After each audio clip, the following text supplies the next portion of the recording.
Welcome to the factory, where beats get rolled like burritos. Bulba en la casa. Let's go!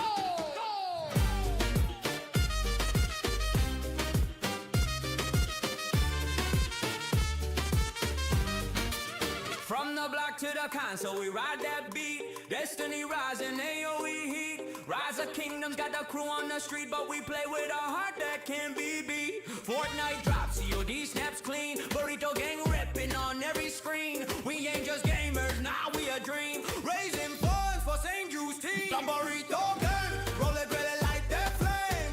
Bulbaritos bring the heat to the game. From the factory, yo, we ain't the same. We cook our beats with that Bulbaritos flame.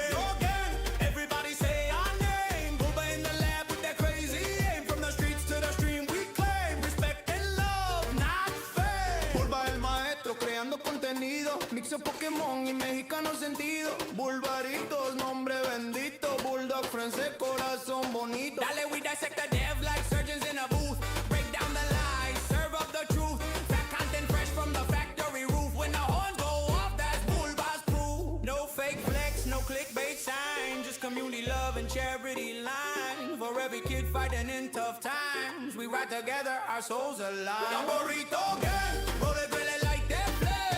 Bulbaritos bring the heat to the game. From the factory, yo, we ain't the same. We cook our beats with that Bulbaritos gang. Everybody say our name. Bulba in the lab with that crazy aim. From the streets to the stream, we claim respect and love, not fame.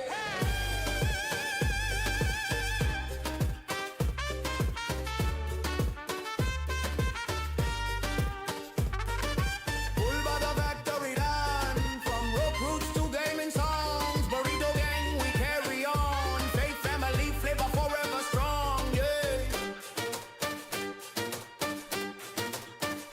Hey!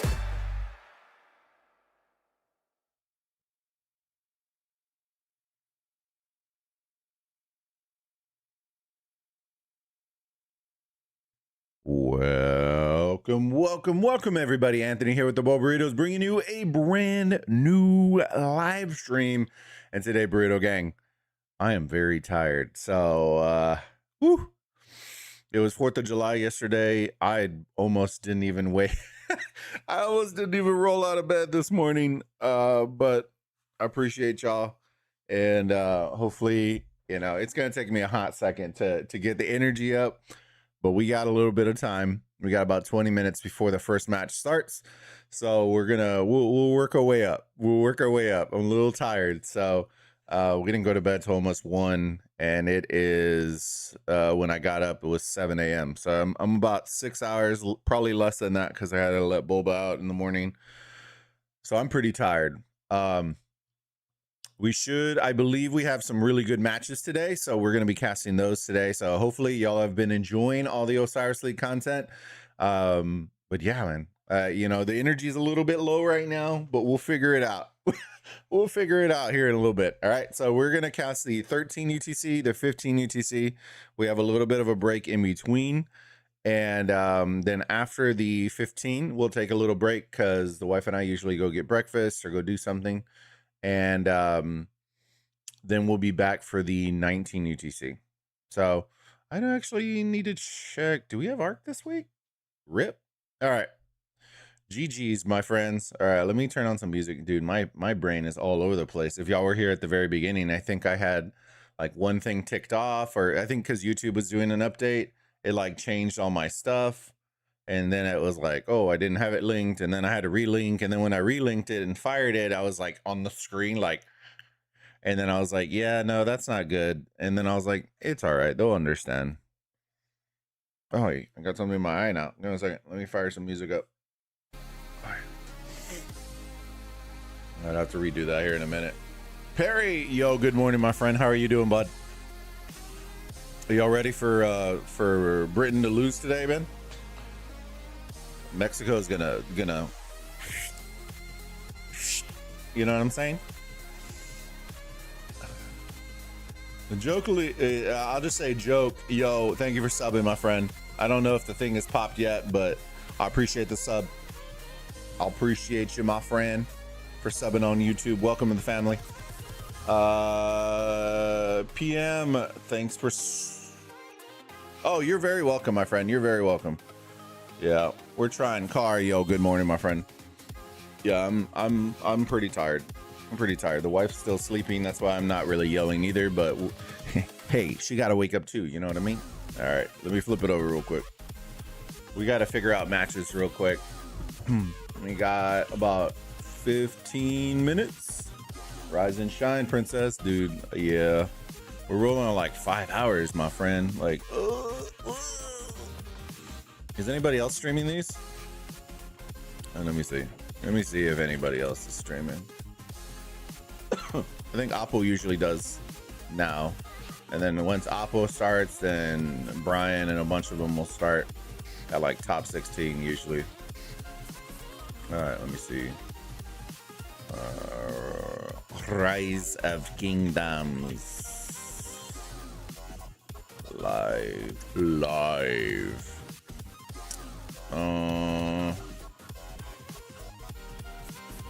No, just me. Rip. All right. Well, y'all are stuck with me now, team. It's your fault. All right. You're with me now. Come with me, Timmy. Or what's the meme from E.T.? It's like, you'll come live with me now. You'll come live with me now. We've been rubbish this World Cup. Dude, y'all been pretty, I'm not gonna lie, you know, at least y'all made it further than Canada, but dang, dude. The US has looked better, which is kind of scary. But in usual US, you know, we'll probably lose this. I ain't gonna lie. We're like the Dallas Cowboys of soccer. You know what I mean? Whew. There's a will, there's a way. If not Mexico, then we'll lose in the quarterfinals. Yo, what's going on, Suzuki? How's it going, my good friend? 2293. Yo, yeah, I sent the Solar asked about some notes from y'all's last match, and I just sent it to the stream. There was plenty on there. How you doing, bud? Solimer. OL views become few these days. I'm okay with that.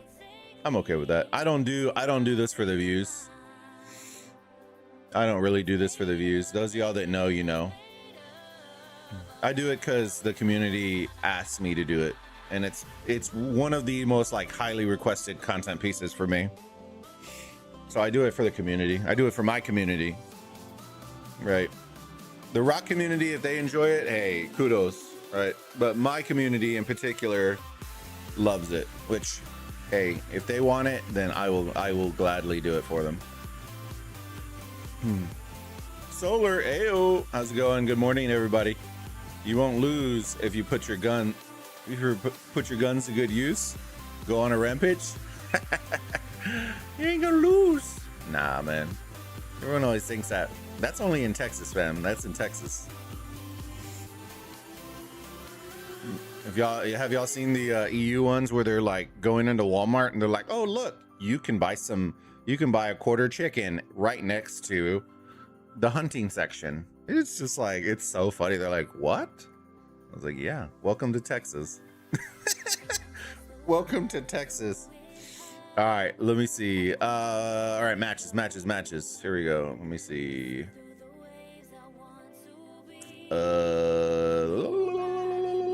Oh, my bets. I didn't make a video because yesterday was July 4th and we were hot and bothered, and it was around 106 yesterday in San Antonio, and boy, let me tell you, it got hot, and the heat usually wears me out. All right, let me see. So the bets I did yesterday, I put these on the Discord. So if you're not on our Discord, hey, you missed out. If you are, then you saw what I did. So the way that I usually do these, and I'll show y'all, if it ends with a 3, right? I have 3, 2, 1 is usually how I mark my bets. This was a flat one. Actually, I added more to this one, so I don't even remember what this one was.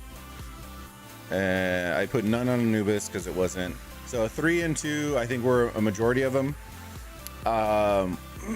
If I put a 1 on the bet, so if you would have saw 1001, that means it's kind of like a lollipop bet. Like if you're just trying to win some Oryx, usually I'll put those. I put at least 1 or 2. There's a bunch of them. If I use a 2, then that means it's like a solid 50-50 win if you're just trying to double up. So everybody bets differently. So I try to kind of help with everybody. If it's a 2, then it's a solid 50-50 bet when the odds were closing. So if you're just trying to flip some coin, it's going to be a good one to do. All right. And then the 3s are the ones I usually love doing. I may lose more than I may win, but for me, it gives me that like rush, if that means. So 3s are, the odds are really good, but it's a high risk, high reward kind of scenario, unless you know for a fact. And usually we'll know, like if we know like this team is way better than what it is, it's probably going to win, better odds, so on and so forth. Like Solar was bringing up with 869 week 1. And they tend to have higher odds, higher returns, but it's a bigger risk, right? So we had a couple of those this week. So we'll start in Horus. I went Nerf versus Ult. Ult is a good team. Don't get me wrong. I'm not saying that. Nerf looks solid.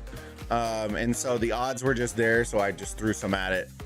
I will also let you know my personal strategy. What I usually do is I go for a higher bet. I go for my higher bets, and then I go for a 50-50 bet with some of my coin that will give me enough coin where I'm not losing per week, if that makes sense. So if I have 8,000 or 4,000, whatever it is, I'll put 2,000 on a 50-50 and use the rest to go play. Does that make sense? So I'm never going back to 0. And that's usually my strategy. Some people just go all out on one bet. Hey, go for it. You know what I mean? Do it. Do your thing. I'm usually like that in the casino as well, but in this I usually do it just because of that reason. And so I went with the reach for Nerf versus Ult. My 50-50 bet was 1158 because 1158 is fantastic. I think they're gonna get slept on pretty hard, and I think it's just an easy layup bet right there. Bastet, we went with Sip. They actually had, I think, like 2 or 3 to 1 odds against them. I know they're pretty good. Sis is in here as well. 689 is probably going to be decently hard, but we'll see. We'll see. I think it's going to come down to the wire on this match, so it should be a good, solid bet. And if we win it, then we will get some nice little, or a nice little. If you want to say Oryx, but are they Oryx? I don't think they are. I don't remember what they're called. I just call them coins. And then our last three hitter bet, 74 EV. If you know, you know. If you don't, hey, you know. They're a really solid team. 74 EV probably doesn't have the same exact team, but 74 EV used to be an alliance back in the day in Horus. I believe it was a Korean alliance, and they were very good too. They were very solid. So we're gonna go. We went with them with the second, third,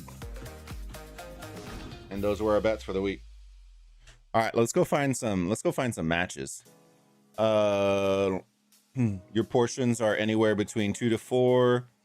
What we getting in Europe?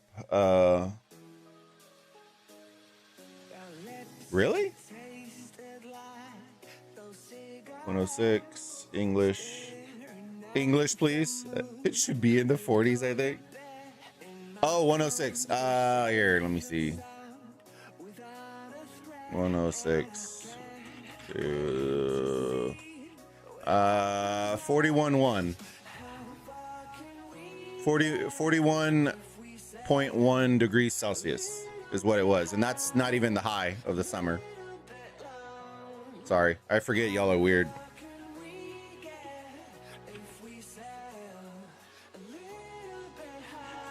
All right, let's find us a match, boys and girls.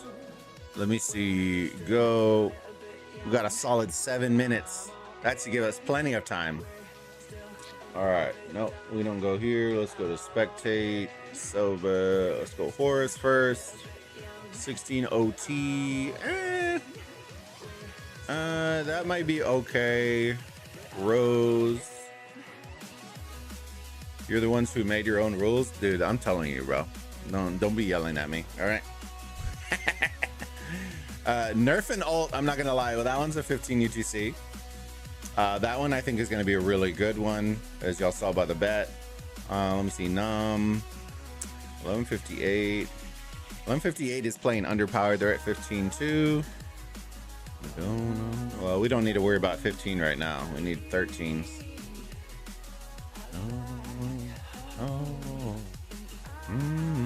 Hogwarts. Nah, bro, I didn't like them. They didn't even use a single Hogwarts character name. Yo, elf. Yes, XL here is a medium in America. Yeah, bro. Yeah. If we're talking drinks, oh yeah. Oh yeah. Y'all don't know how to live. Unlimited refills too. Don't forget about that. Let me see. 15 MB, LF9. See a little Bastet. Yo, how they are? Oh yeah, because we're 5 minutes behind. It's fine. AXTRN. I'm liking this match. 17-18, 61 VL. You got Sippy. Actually, that's a pretty good match too for 13. 689p. We do have some bets on that one. We might see Sis. Let me see. I'm turning into the Sip Osiris League streamer, fam.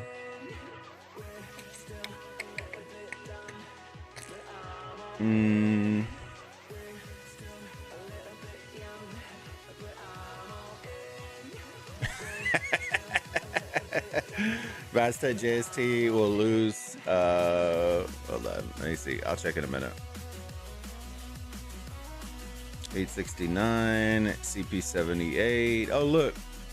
Our new friends for KVK2 are going to be playing right now. Honestly, they probably should win this match. They should win this one.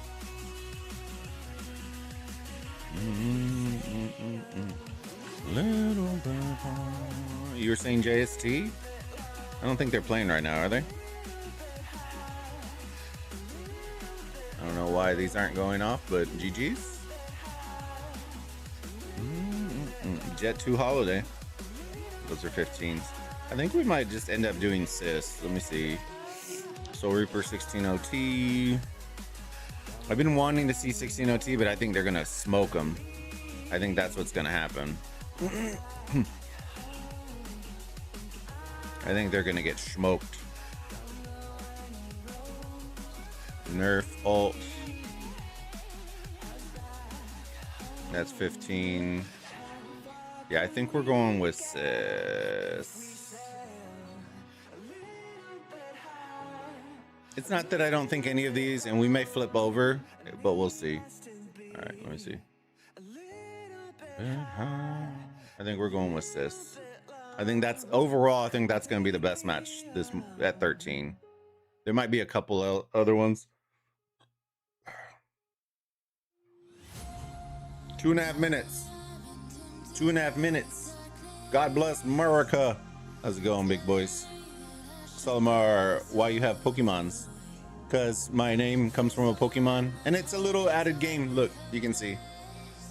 It's just a little engagement thing. My mods can launch it. I can launch it. We can do a bunch of little fun stuff with it. Let me see. Battle Royale.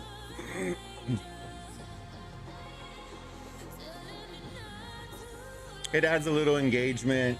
Y'all can do fun stuff like, I need to look into it, but y'all can add hats, change your Pokemon. You can do a bunch of stuff. But Bulbaritos, the Bulba part comes from Pokemon, which is kind of the story, the origin story of how the name came. And so Bulbasaur was my favorite growing up, as you can see through the room. I have them everywhere. If you can't, then let me see this side. He's all right there. I have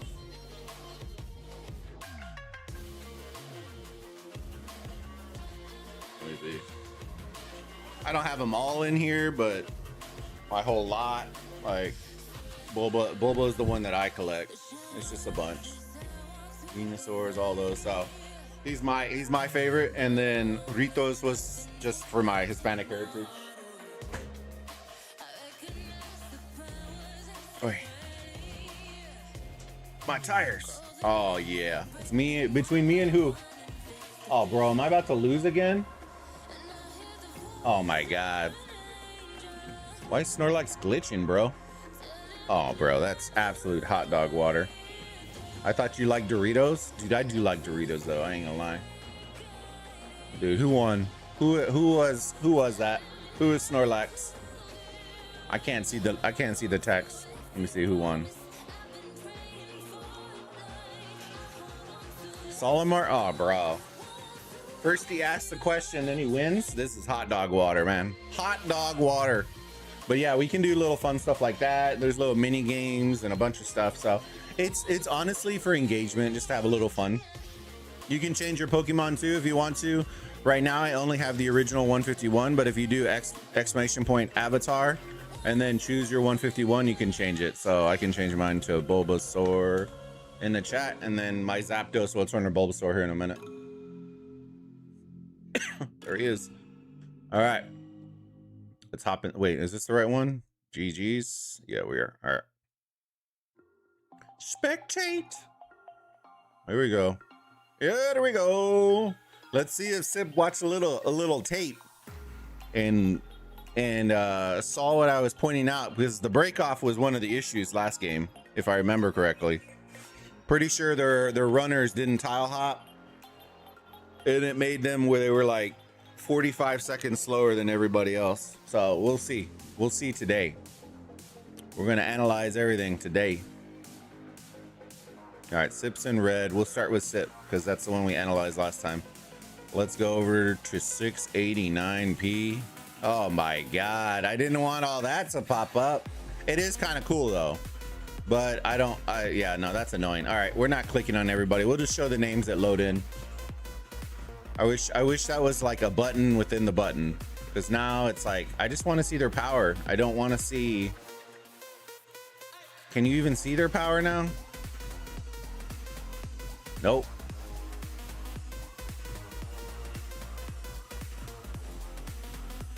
That's kind of cool. I like these cards. They're very cool.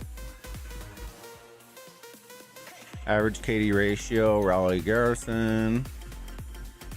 Skills used.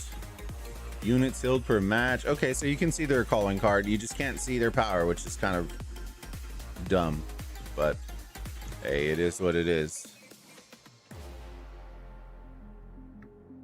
Can you click on them? Nope. Nope. Rip. All right. Well, GG's.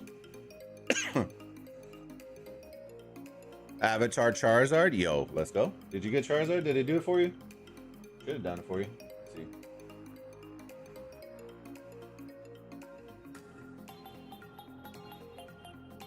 Oh, it's because you misspelled it.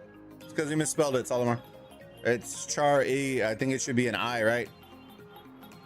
I think it should be an I in the middle. Charizard. I think, right? Is that how you spell it? Pretty confident. That's why I didn't. I don't know. It's too early for me. So my spelling is already horrific. So I think that's how you spell it, though. Kinpachi. There's Sully. Oh, look, Suzuki. Oh, Nipple Bear. Daddy Warbucks. Doesn't look like, I don't know if anybody's changed. Pink Pony Club. No. Did it change you? Let me see.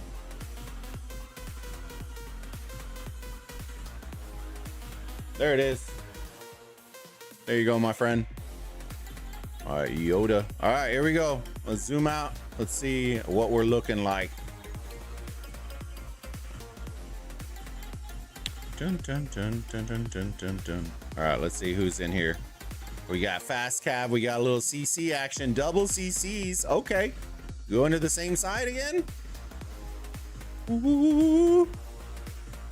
Nipple Bear. All right, we got CC action. Very good. You can tell they have Windswept. All right, let's see. It all comes down to this. Let's see if they tile hop again. That's the trick with CC. If you don't tile hop, then it's an L. You might as well not even use CC. It's the fastest march in the game if you're going to be tile hopping. See, so tile hop in here, tile hop, you get the additional speed, which is why you tend to use it. It's all right. At least they did the outpost this time. W. Let's go. And it was fast. You should notice a nice difference. As they get higher and higher in the ranks, it becomes more and more important that you tile hop. Right? The difference is night and day compared. So this one should be first. This one's going to be very quick behind. Let me see. I think they should be first this time, which is a W. Oh, they're not. Second. It's all right. That's still really good. Compared to last time, that was very good. Very nice. Very nice. We're starting off good. We're starting off good, team.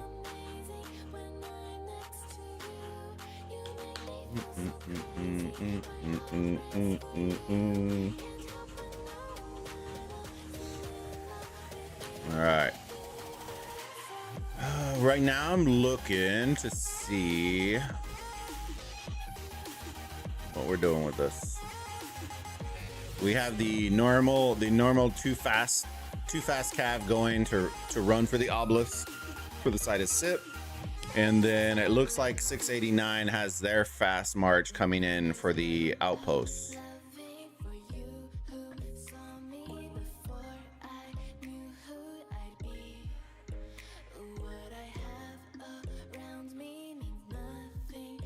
They might snipe the one up top, unless they left the march in there, which I don't think they did.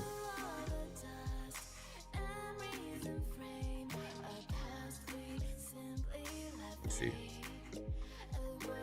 Nope. No snipey.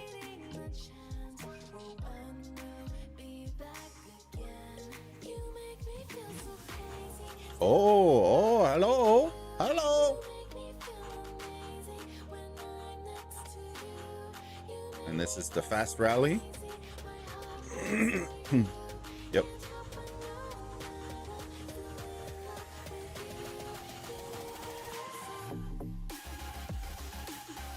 All right. So that is Genzo. All right, now we're off to breakoffs, ladies and gents. I think I've been seeing. Okay, so they both went energetic, which is nice. Let's see where they laid their sentries at. So one sentry is right here. And right here. I like both of those sentries. Those aren't bad. Good. The only thing I would have done is I wouldn't have put it this deep into the lane. I would have put it right here. That way you get a little bit of both sides. But that would be the only suggestion, maybe, is seeing that, because you will run to teams that are going to wrap around this way as well, because a lot of teams do put sentries right here. But when we watch the Korean teams and those high level teams, a lot of them will put them behind the mountain passes to cover both sides. All right, here we go. 1 minute till altars and shrines open up. We're staring at each other. You love to see it. The tension is building. Got a little Achilles Prime, a little gang, a little GG. Aslin, oh, different combos. Interesting. Okay, so they went Achilles main first.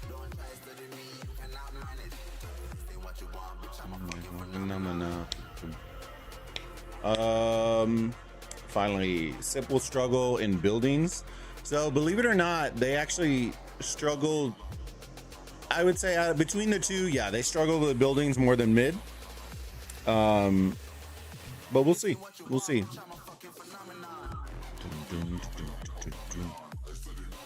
They didn't struggle. I would say when they struggle with buildings, it's not like 10K difference. It's more like 3 or 4K, which isn't bad. If you're gonna win arcs, you can win almost every match if you win most of your arcs and only lose occupation or building game by 3-4K. The issue that if I remember correctly, and I was kind of starting to remember, the issue that Sip had is when they would go for Anubis, they would abandon their buildings and they didn't time it very well. And so I'm eager to see if they time it better this round. There you go. And 689 gets in first with the Attila garrison. Yo.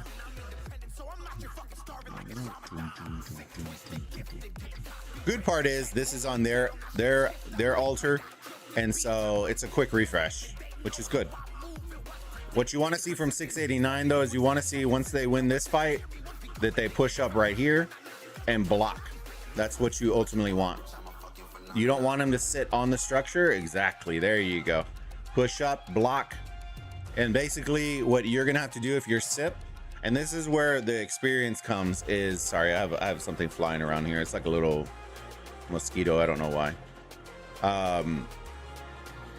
You either need to run around to split them or just go head on and just beat the brakes off until you can get through. It's one of the two.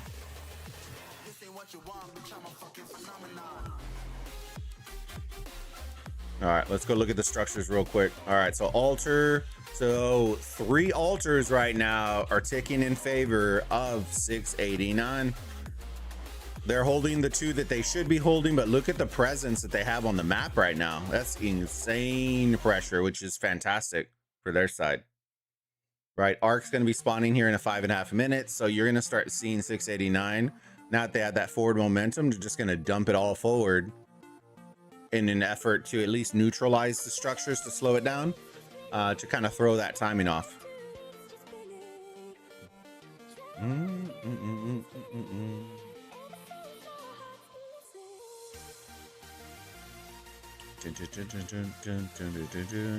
So this is the part, I think we talked about it last match, but if not, then we can talk about it this match. The difference with 689 is they do have stronger swarming going on, but the reality is one of the things that SIP had to work on, and probably was like the weakest part of their building game, there you go, the weakest part of their building game is the reinforcing, right? We don't really have any fast reinforcements coming in on the side of SIP. That is something that takes time and timing. Once you start getting better at that as a team, you'll improve on it. But you should have one, if you're doing the structures, you should have one of your marches should be a fast reinforcing. Should be a CC, Attila, something that's fast, that you can literally run and be there within seconds of here to here. Literally should just be run around, and then fill. That is one of the things that they probably need to work on the most. And that's why their structure game hurts a little bit, because they're bringing the slower marches to clear them out. But by time, with teams like this, by the time you clear them out, if you're bringing your slow marches, their reinforcing marches are already still coming. They're already marching. You're going to see the pressure is going to keep coming. And well, not anymore because they're already rotating mid, but you can see how it's already, they lost first occupation on that altar. Let me see if they lost on this one. No, so they flipped it. So I suspect 689 is going to sit here until they cap it instead of running and killing off their marches, because to be honest, it is a solid pull. If they are able to get all first occupations on all the altars, it's going to be a big W. If you are SIP, I think at this token, I would probably just let this ride. Just let it ride. It's an L. You will be down by a bit, right? But you cannot lose. The decision, it unfortunately has to be, we can't lose mid now. So you're going to have to go mid. Just forget the altar. You don't have enough time anymore. And a minute march is a lot of time, right? We're just going to have to chalk it up as an L. You'll be down about 3K, but that can easily be made up with an arc, right? And if you are mainly mid team, that you don't want that, but hey, those are the cards you have to play with. You know, and so that's what you ultimately want to see. And as you can see, I think that call is being made right now as well. I would say once y'all are mid, then you can launch like a rally just to try to see if you can snipe it at the very end, because more often than not, when they take that and get first occupation, they're going to abandon it. I doubt they're going to keep pushing to it because they already got it. So we'll see. We're going to keep our eyes. It looks like SIP has invested in mid. Anubises are going to pop in 7 minutes. So I will say this, if they are able to, if SIP is able to get the arc and they can capture at least one Anubis, that will add on an extra, probably, what is that, 3K, it's 15%, 300 is 10K, half of that is 150, an additional 450 on top of the 3K. So close to 3,500 is 3,450 for that first arc. And if they get both of them, then it's 25%, and that is 10 is 3, 20 is 6, 6, 750 on top if they get both of them. So then it'd be 3750. The math is mathing right now, boys. All right, let me see. Sip is going standard. Okay, so they're going a little war drums. Going a little war drums. And they went dust up. Okay. I like this switch up from Sip. I like the switch up from Sip. See, it already has them pulling back. Now, the only reason they would kind of do that is if... I would say this also, that was a little early because they are going to pull back for the minute. No mark from 6. Okay, so they're going building. They're going building. Arc runner should be in the back here. Ready to run, pull from here, not from the side. I'm hoping they don't pull from the side. If so, that's an L. Well, let's see. I would say timing wise, I probably, if you saw them pulling back, if you were the aggressor, I probably would have saved it for like 30 seconds before it spawned. But I think they ended up engaging them, which is good. 15 seconds, Arc's gonna spawn. Please do not pull it from the side. Please do not pull it from the side. There you go. I don't even know if they're the ones running it. The CC, oh, Kampachi. Okay.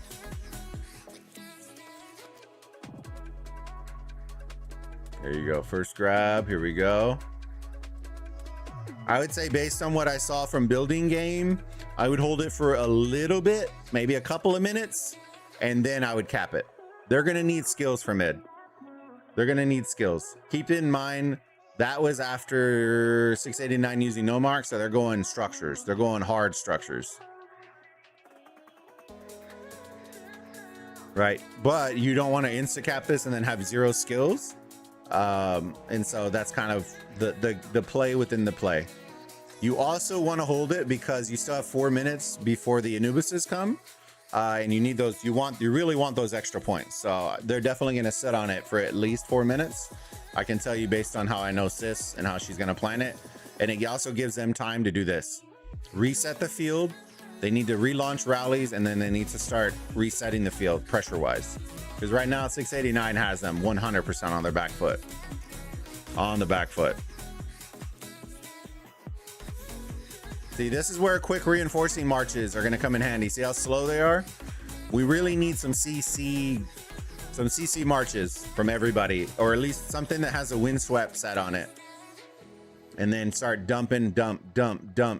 And then that's how, see how much better that looked? That looks so much better. But we still need those fast reinforcing marches. We really, really do.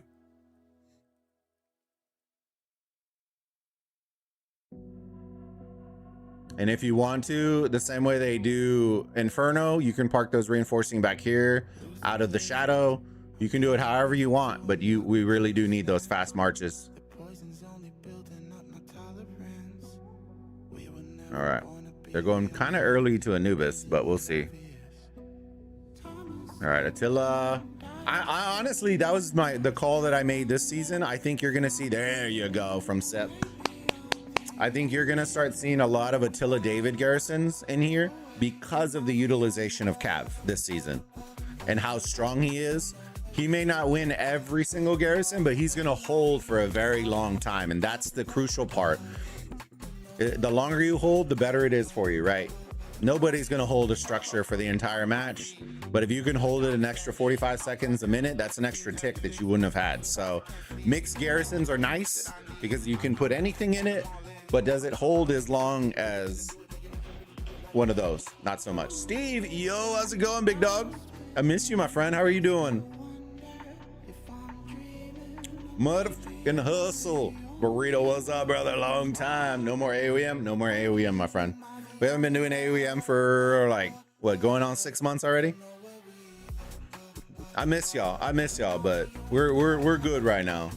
We got Osiris League. So this is essentially, for those of y'all from AOEM, is Wonder Contest with Battle of Dawn, the love child of those two. So you have We have skills in this one in Rise of Kingdoms that we can use team skills. We have the shadow and large scale map. So it's a large scale map, like, and I mean large scale. This is like 10 times the size of Wonders. Fog from Dawn, and then capture zone similar to Wonder. So right now they're coming to, so 1 minute. Are they gonna split them though? It'll be interesting. They are getting their altar back. It looks like they'll get their shrine back.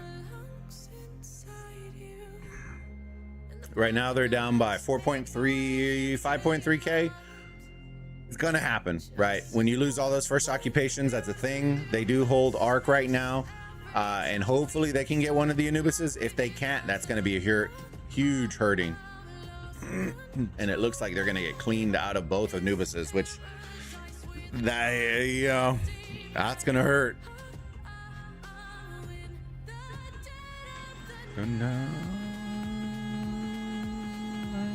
But I can tell you, if 689 is going hard structure game, it makes sense that they're going to be hard altars, hard Anubis as well. That extra tick is a big deal. Let's see if they can snipe this bottom one. I think that's the best shot that they have right now, is sniping that bottom one.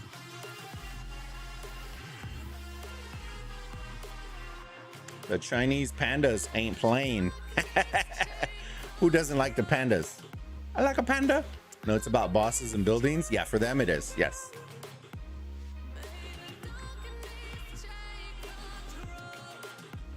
Yeah, it's about, so they gave up on this top Anubis. Let's see if they can snipe the bottom one.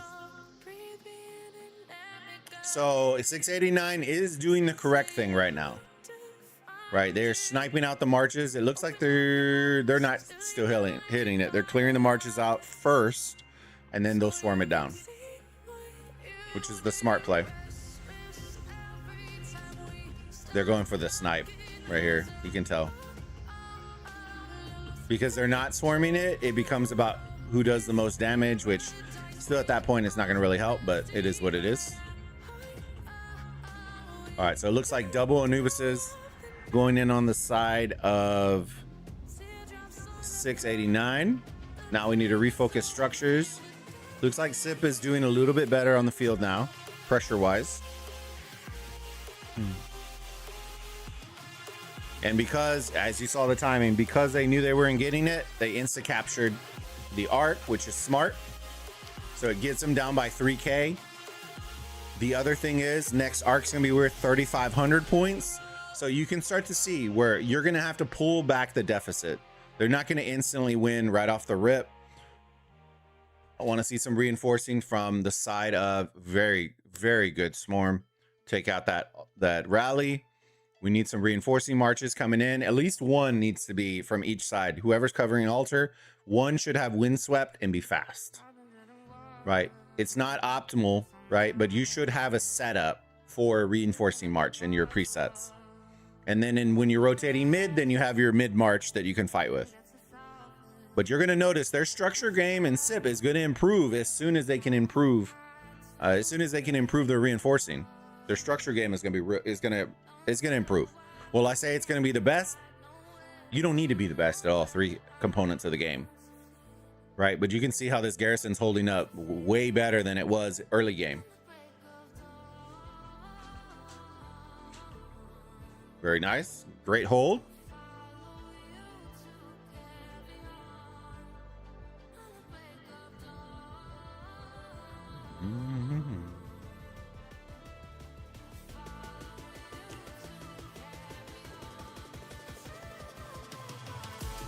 Very nice. Very nice. Well played, Sip. Well played on the garrison. Love to see it. I like Sip putting 9 teleports south, 7 top for the start of the match. Take a look for 3257 that will win the realm. Convincing people to make windswept is the bane of my existence. Hey, I'm telling you right now, if you like, it is what it is, right? Windswept wins Osiris League. I said what I said. I said what I said. You should at least have one set, one built out set for a fast reinforcing march. Everybody should. If you're reinforcing structures, 100% need it. Usually it just depends on how crafty you are. If you're looking for capacity, then CC Caesar. If you're looking like, if you think you're going to end up being like in a ball like this, having to dodge and get hit a little bit, then the CC Attila is going to be a good combo right there as well.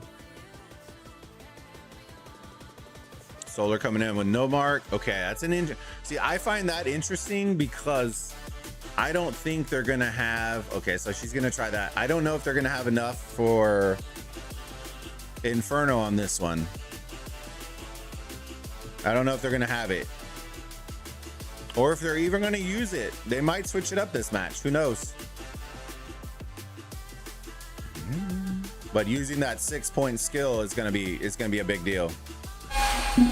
Especially because mid is where that's where they're going to make their money, right? And when you're investing on non-mid skills, you got to make, this is either going to make or break it. If you're going to use 6-point skills on the outside lanes that you're losing, right? I don't know if I'm a huge fan of that, but you know, we'll see. We got about 4.5 minutes, so about 2 minutes we're going to start rotating in. We look at, so you should see 689 is running away from these. That is one of the hardest things for Osiris League for people to understand, or an arc. A red march and a yellow march is a dead march. The mindset has to be there. What do I mean by that? If it's yellow or red, leave it alone. Let it run in the field, yellow and red, right? The more that march is running in the field, yellow and red, the more beneficial it is for you as the opponent, because their march is so small, it's not going to do anything, right? All it's doing is wasting time. And what you will find is if you're just running away from them, going to your objective, they will chase you because now they need to kill their march off, right? By killing their march, you're doing them a favor, because now the fastest march, y'all hear me every time, is a dead march. Now they're getting back to their city faster. They're sending out a full march faster. So the mindset is there. You have to have the mindset. A yellow and a red march is a dead march inside of Ark of Osiris.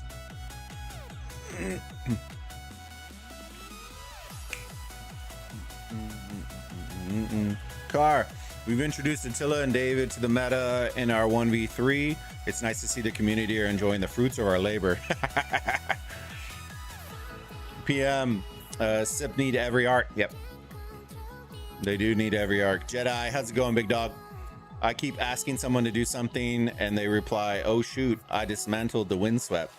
Y'all should have plenty of blue chests, like the ones where you get to pick the choice chest for the blue. Y'all should have plenty of those, and you can just insta-craft all of them.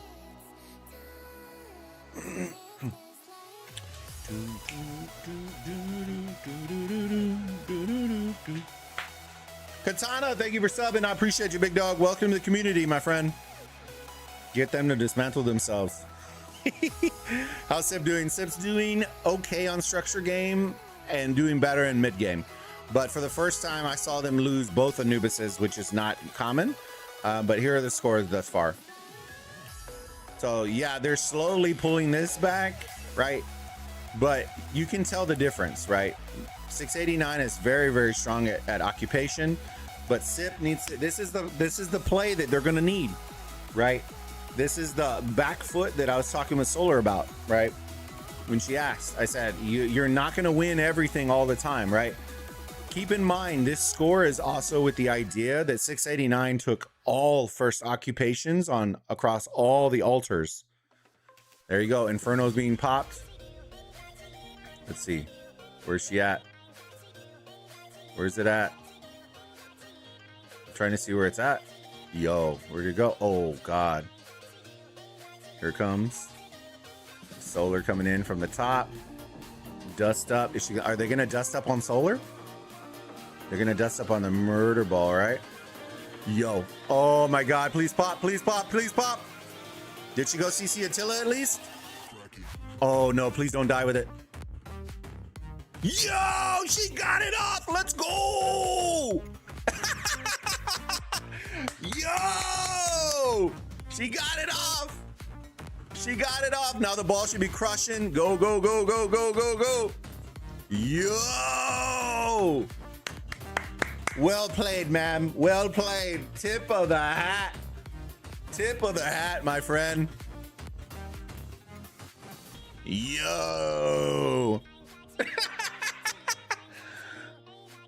All right, let's see. Let's see if Sip can pull this one off.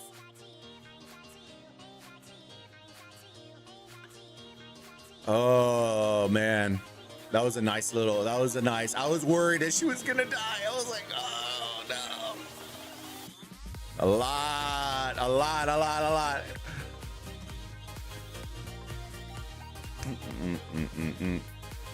Sip need every arc. Yeah, for sure.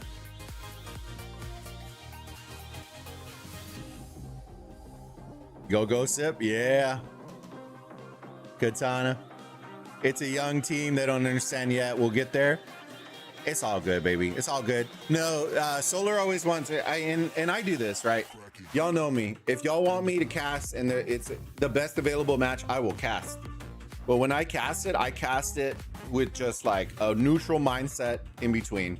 And that's why people enjoy it. Like, I'm not gonna butter your toast. You know what I mean? Like, if y'all eat shit, I'm gonna call you out for eating shit, right? And that's the deal, right at that point. Uh-oh. All right. It looks like there you go. So now here's the thing that Sip needs to get used to as well. They got to get used to inching the arc along. They haven't had to do that. They usually get free runs for the most part. This is the part that they need to work on. When you are contesting it, you got to pick it up, drag, pick it up, drag, and then move your reinforcements. It's a slow process, but it's a process nonetheless. Somebody picked it up and didn't even move it, so that's the problem. It's a good delay tactic as well, but you're gonna have to bring it. The good part is nobody from 689 is picking it up either, so. All right, let's see. Now we get fresh runs, run through the sides, collapse, hit the arc runner. There you go. Very nice. I like it. But this comes back to the same thing, right? They use no mark, right? If they would have used no mark, or if they would have used Inferno with dust up, I think this arc run would have been done. It would have been done, right? I get the idea of why they wanted to pop it, right? But they needed that second skill in mid. They really, really did, in my opinion. All right, 689 is running it back, doing a nice job of blocking, but we're getting a nice collapse over here for the side of Sip. Should kill the arc runner. I want to see somebody from red pick it up. They're going to need it. They're going to need it. Meanwhile, it looks like, let's zoom out.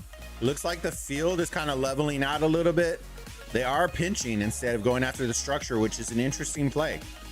So we're seeing pinches from both sides, which is great. The longer, I love me some good mid fights. I ain't gonna lie.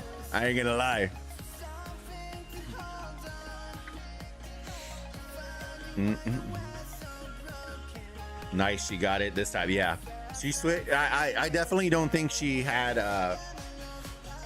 She put the tankier version of CC, in my opinion, probably for that one. Because any other thing outside of CC Attila is probably getting sniped out of their minds.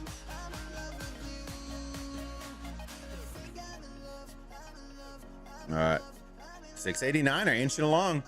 Let's see if Sip's gonna keep running through the middle or if they're gonna keep pinching from around. I like the idea, but they did lose this altar, like we were saying. Instead of pinching, they went to the altar, which over the course of time is going to be more beneficial as long as this stretches out. A Desert Storm dust up, so they used a nice bit of theirs. They went Energetic Inferno for their 8.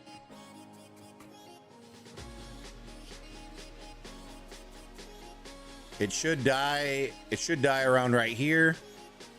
I just don't know if they're going to pop another skill here.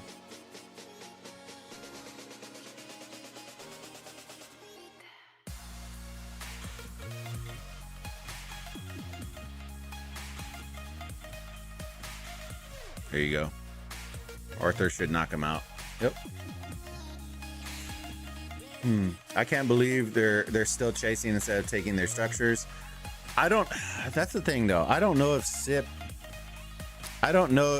needs this more than 689 needs this. That's the difference. I think 689 can smell that desperation, right? That SIP needs the arc. They don't. Because when you think about it, right? Keep in mind, right? Something to keep in mind is the SIP is down by less than 3,000 points. They lost all first occupations on all the altars and lost a double Anubis off the rip, and they are still only down by 3,000 points, right? So losing this arc is, trust me, it does hurt, right? But we're gonna see. The Anubises aren't ticking right now, so you should see. This is gonna be an interesting call from SIP. I really hope they don't overcommit on the Anubises. I really, really do. I think the desperation might get to them, and they might overcommit to the Anubis to at least get. They should at least attempt to get one. I don't think they should go for double Anubises. I don't think they're gonna beat them in both, but they should try to go for one. Here's the David. I'm not. I will say this. I'm not a huge fan of David Garrison in Osiris League. I'm more of a fan of Attila David in Garrison. But I know some people have some insane Davids. So we're gonna see as we kind of climb through the ranks.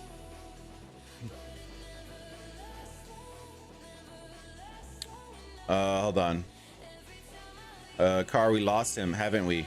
Never mind. It's working now. We got a lot of caps. Let me see. It's a March difference. Focus. Back to OL. Yeah, Car. No, you're good.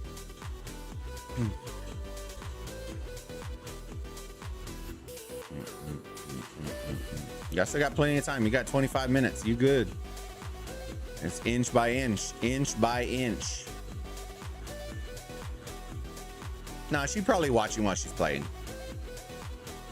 All right, let's see if we can snipe. We need to get one of these Anubises for sure. I don't know if we're gonna get double. So we did time warp, no mark, most likely. Yep. That also means, are we gonna have enough time? I'm trying to see real quick. 9 minutes. They're probably gonna hold for the whole duration. If I had to take a stab at it. If you're 689, which would leave you with, what is that? 14. Take out the 8 for the countdown.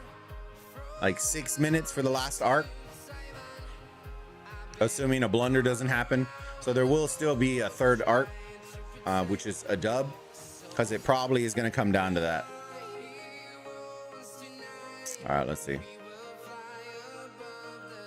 So they should get one. I don't know about the second one. We'll check the second one out here in a minute.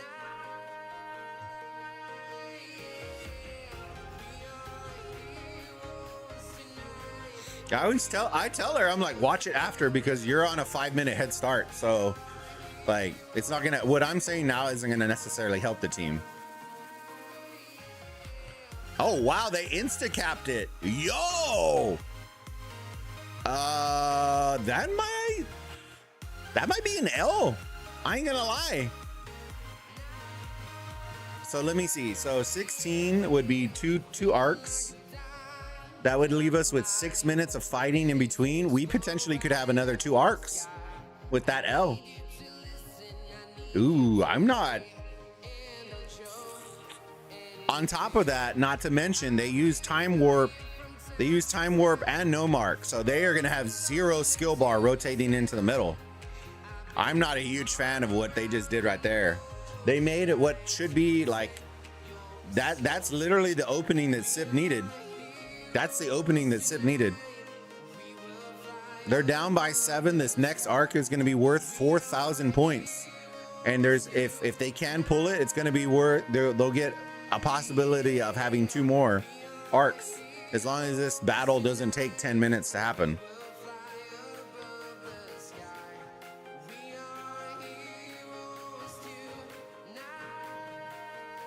Ooh, I'm not at 689. If y'all lose, that's gonna be the reason why right there. When we look back, if 689 loses this match, it's because of that play right there. It never should have been 2 arcs possibility. It should have just been 1 arc, and then you take, even if you lose it, it's a 4K deficit, right? That you're gonna 4K arc. Now there's a possibility for 8,500, and that's assuming they don't get any Anubises when they capture the arc.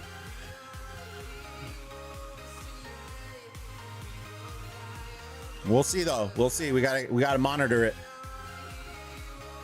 Looks like they're holding up a lot better though on Garrison. Flying from town to town. All right, what's the last skill that they have? If I know Sis well enough, I would probably guess it's a time warp. That's probably what I would guess. Time warp to Inferno. But I'm going to be honest with you. I really, really hope she does not do that. I really hope she doesn't. Because, and here's the reason why. Because after the opponent popped time warp, no mark, they aren't going to have a skill bar in the middle. So I would go small skills and save time warp and Inferno for the last arc. I would do your dust up. I would do your dust up and your war drums for this next rotation to keep the skill bar usage low. Save the big skills for the 4th that you absolutely have to win, and then seal the deal. Get an Anubis, get the arc capture, and pull that deficit in. That would be the play that I would do, in my opinion.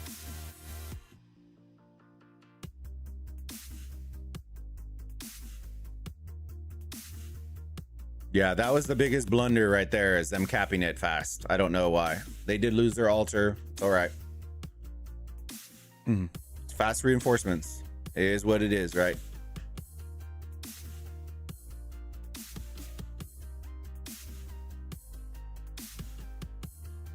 There's your Attila coming in. That's also a recognition thing that has to occur too. If you see an Attila on the field, most likely it's a Garrison. So when you're fighting open field, you should be hitting the Garrison, right? So he's as low as possible going in, or kill him before he gets there, because there's a lot of death that didn't even need to happen here if they would have killed the small Attila March in the field. Hold up. Welcome everybody to the stream. Do me a huge favor. We got 40 beautiful people in here. Let's smash that like button and get those likes up. If you're enjoying all the content, help us out with that YouTube algorithm. Smash that like button. It's free, costs you nothing, and helps me out tremendously. So I appreciate all the love y'all been showing the channel. Welcome to all the new subs. Huge shout out to an amazing match right now. They are down by 8. That is a thing, right? But with 2 arcs, it's going to be the difference, right? They should make this neutral, reset Garrison, and then rotate mid. There you go. Take the structure. Let's kill these marches off. If not, then we're going to run in and try to kill them off on these. It looks like they're coming in for one more push. But 689 is coming in hot in mid.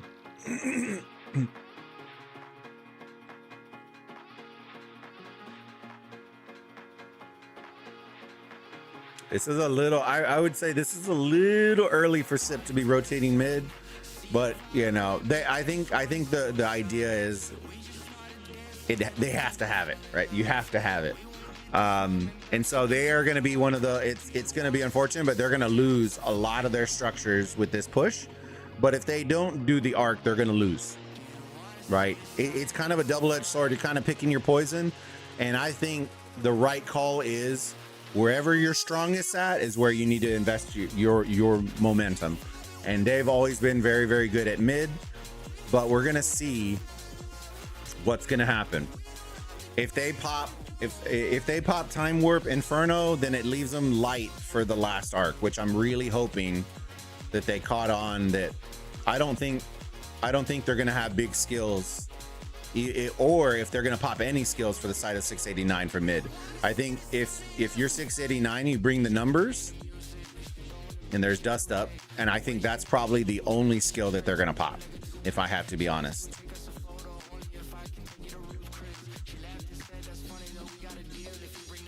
I think that's the only skill they're going to pop in the mid. I think they're treating this like arc number 1. There you go. I like what I'm seeing from Sip. They're holding on. They're not just eager beaver and pushing out. The whole point of, and this is the point, right? When people ask why posture forward, right? Because you force the enemy to push into you, right? There you go. Oh, to the death. Oh, there's dust up. War drums. I didn't think they were gonna have to the death though. God damn, they want the 666. Sheesh.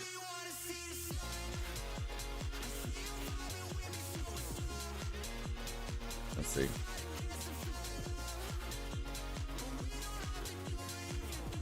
You're gonna start seeing the red fly pretty hard.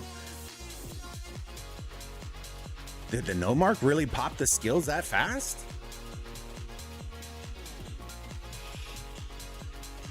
They are doing solid though, but you're gonna start seeing them go pretty quick here. Arc's gonna spawn in 45 seconds. Yeah, there it is.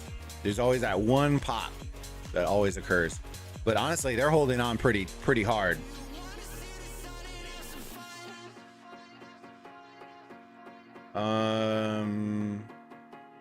What about the other Osiris League games? This one seems to be done. We got 15 minutes left. We're gonna ride this one all the way through. Yeah, I don't know how they got to the death with energy. Yeah, that's kind of, I don't know yet either. Especially when they just popped time warp and no mark. I don't know how they have enough energy for that. That'd be an interesting watch back.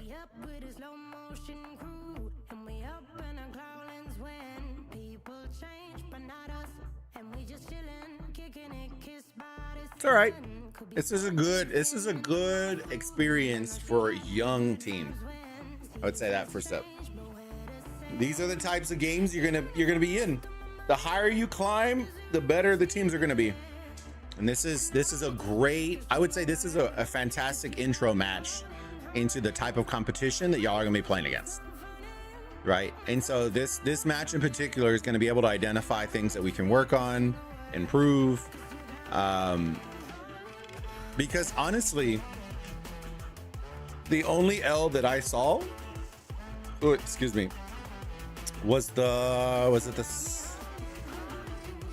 the second arc when we did no mark on the outside instead of using the skill on the mid. I probably would have used the second skill. I would have used both skills in mid. That's the only move that I kind of would question. Because I think y'all would have won that second one if y'all had the second skill in addition with Inferno. I don't think we had that secondary one to the dust up plus that.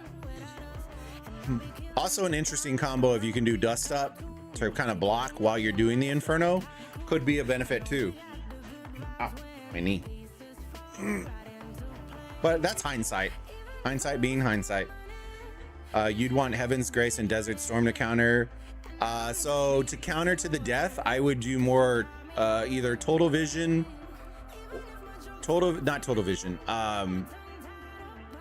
It's Heaven's Grace and either dust up or I always forget the second one. There's one there's you have to use combo. You won't direct counter with Heaven's Grace. It has to be two.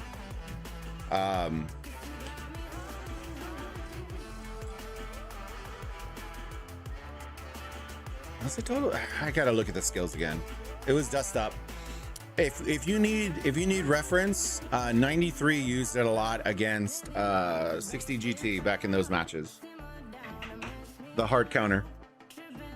They would run Heaven's Grace and do Heaven's Grace to snipe one of them. I think it's a good plan for y'all. And to be honest, the higher you get, the more it's gonna be about mid. I think Heaven's Grace is going to be a great alternative to no mark for y'all. if you know, and this is just advice from that, if you know that the weakest part of y'all's game is structure game, I wouldn't use no mark. I would use a different skill. I would use a Heaven's Grace, something doubled up on your middle. Possibility on that one. But that's coming from, like, if you can do good on that, then right, then no mark is great. I think with Inferno, it requires you to use Time Warp in order for it to be beneficial because of the countdown, the cooldown. So if you are going to use Inferno, then you need Time Warp. I don't dislike Inferno, but I think when the marches are stronger, you're going to need more than just Inferno to take them out, as we saw like on the video. I think you need that double up. I think you need the dust up plus the Inferno, and then you kill them with your marches, and it should be a pretty easy clean after that, a layup cleanup. I think that second skill with stronger marches, and I guess that's kind of a good thing to see with limitations. The Inferno didn't clean them out as much as the younger marches from the other matches. You'd probably have to rewatch how much it hurt the marches, but I want to say that it took them halfway to like 60% down from 100%. So that dust up would have taken them down to like 35-40%, and then y'all would have cleaned them out. It's probably my thinking around that, but I also don't know until we see it in a match.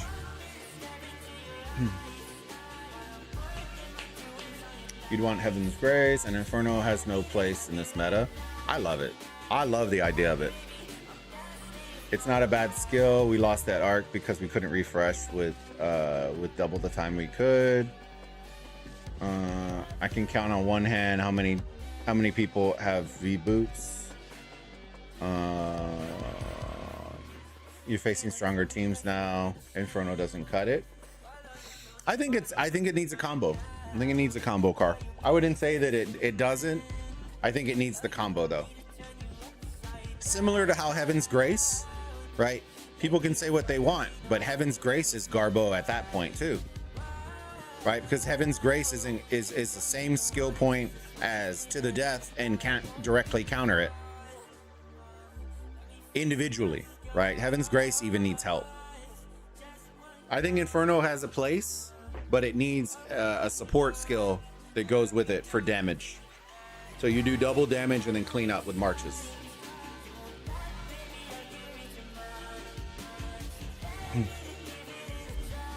All right.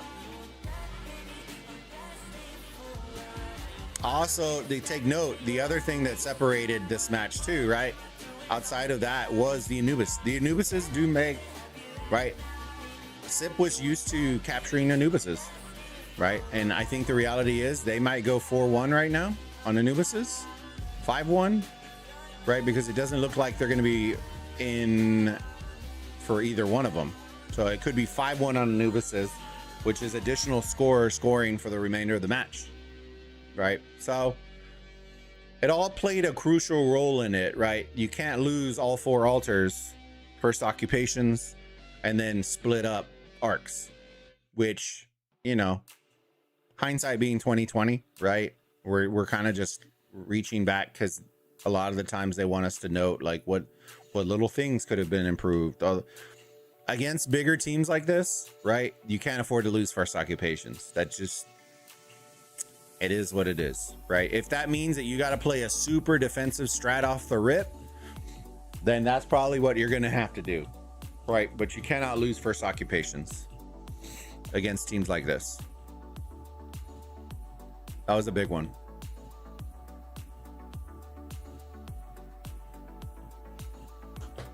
It's rough putting together the team. I started this team 2 months ago in the middle of KVK. Nobody's saying anything, sis. You're doing a great job. 689 are just so much stronger marches. 80 mil kills versus 60 mil kills. Sip played okay. They were just outgunned with firepower. I think it comes down to a lot of things, right?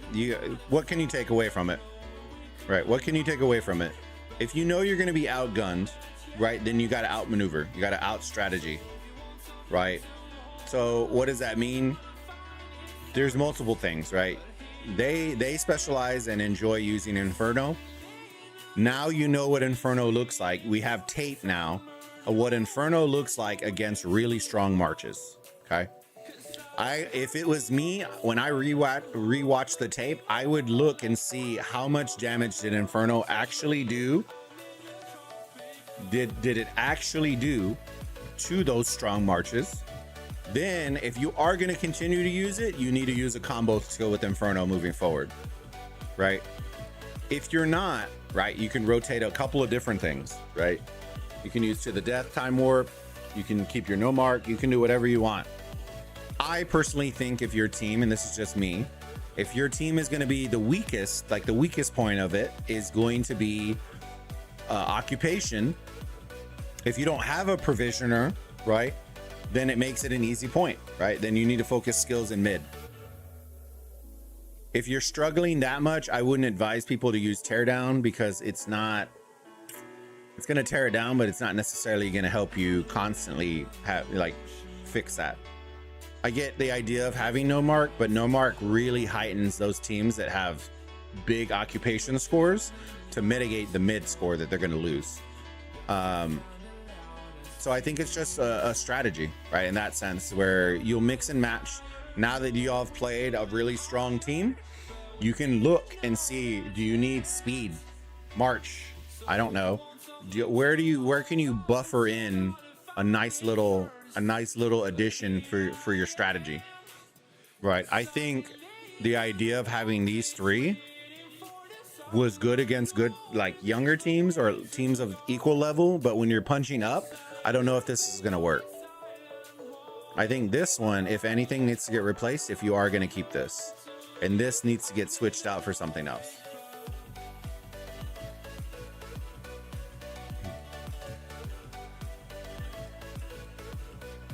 All right, 5 minutes, fam. 5 minutes.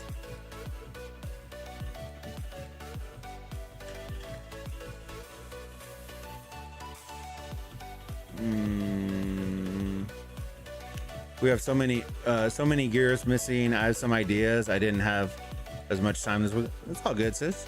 You already know we're casting the cast. It's not shots at anything. Teardown is another. I wouldn't use that either. Yeah, I wouldn't use teardown. Teardown is a nice like band-aid on a bullet hole. If you know for a fact, like, okay, our strategy is going to be, we are going to constantly go after this altar. The objective is for our opponent to only hold one altar the entire match. I might incorporate a teardown strat, right?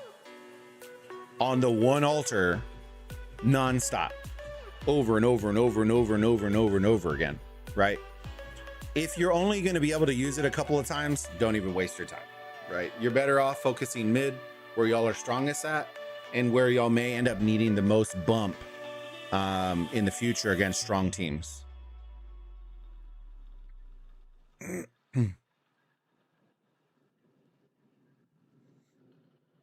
Hell, I don't even know if you could line up Master Strategist with Inferno. You know what I mean? It's one of those things. Like, if it comes down to timing, technically, if you're charging with Inferno, they're either going to charge at you or they're going to pull back. And if they see you're going to use one skill and the other, they may just push forward. And then the likelihood of you getting the burn on them is pretty high. So it comes down to timing. It could be like, that's the thing with Inferno, is I think it gives a lot of play because of that.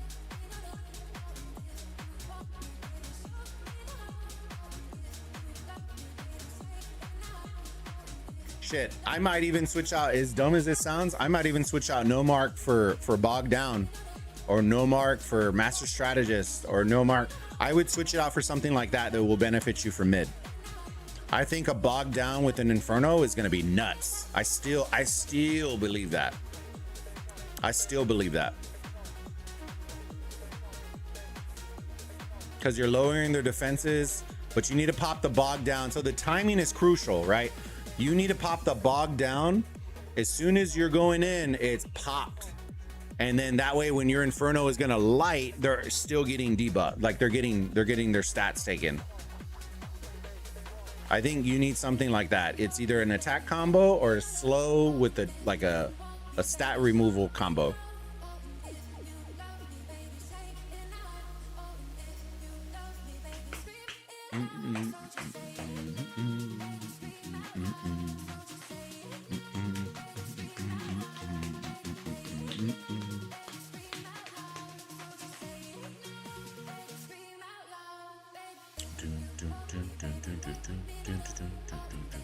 All right, so it looks like, let's double check. It looks like both the Anubises went for, 5-1.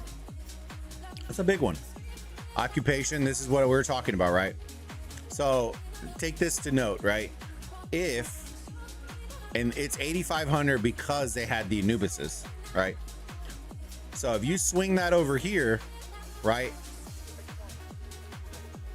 Look at what the score would be, right? You take away 8.5K, that would leave them there and then add 8.5K. Keep this in mind. That's also not considering that they lost all the first occupations as well, right? This match would be far closer if they would have won mid. And that's okay, right? Those are lessons to learn, and that's how you look at it. The score, when people look at this score, they're gonna be like, oh man, that wasn't even close. The difference is it was 2 arcs close for a team that usually wins arcs, right? They also didn't have any Anubises, and they also lost all first occupations on altars. So literally anything that you thought could go wrong went wrong, and they still, if they would have won mid, they still would have won. And that's it's a good lesson to learn. It's a good lesson. It's early enough in group play. You're not eliminated. If you come in second, hey, you come in second in the group. That's fine. Everybody's going to be strong at this point. Oh, Lord. Where's she at? I saw it over here.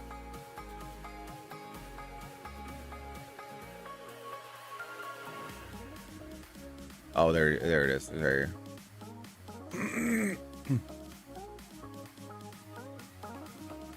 No, honestly, he might die before. Yeah, he died. GG's.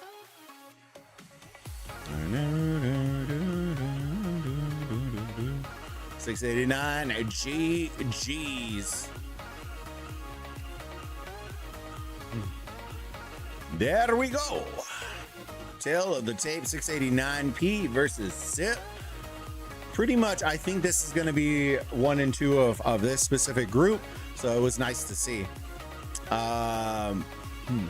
There you go. Arcs 2-1. Why did they remove the, I just realized that. Oh, there you go. You just have to scroll down. I was like, why did they remove the Anubis stuff?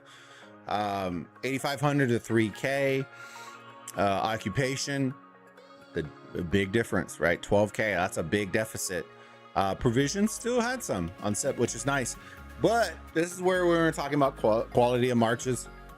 March difference, you can tell. 100 to 77. That's a nice difference right there. Heals, TPs going in from there, and then of course the Anubis is 5-1. So it was a great match. I think Sip's gonna take some good notes from that one and be able to strat and come back. And I think ultimately, I think it's gonna benefit them a lot having played 689 for sure right there. When honestly, doesn't really matter. Doesn't really matter. Right, you're positioning in top 16. You're going to be playing somebody strong regardless, whether you're group 1 or like in rank 1 of the group or group 2. Still going to play somebody strong. So I think at the end of the day, I would just chalk this one up. I would rewatch it and see if there's improvements, which there were. Like we made some. I think reinforcing is a big one. Garrison setup is going to be a big one to relook at, depending on how the team composition is. Because there were some that were using Gorgo and some that were using Attila and some that were using David, and kind of seeing which one did better and seeing if you can reestablish your strongest garrisons for your altars. And then I think skills is one of those that you can kind of play with. I don't really know, right? We kind of chatted a lot about no mark, stuff like that, which combos you'll want to go with. Right. And then kind of Inferno as a whole, dissecting it. I still think it has a play in the game, but what are you going to use in addition with it? You know what I mean? I don't think it can stand alone anymore with these strong marches. So I know they'll look back and Solar will look back for sure. Let me see. You're very welcome, Solar. DC, yo, how's it going, big dog? All right, let's see how bad we did on our bets. I know we lost that bet, which is okay. Let me see. Bet. So we lost that one. Let me see. Nerf. Oh, I didn't even see. Hold on.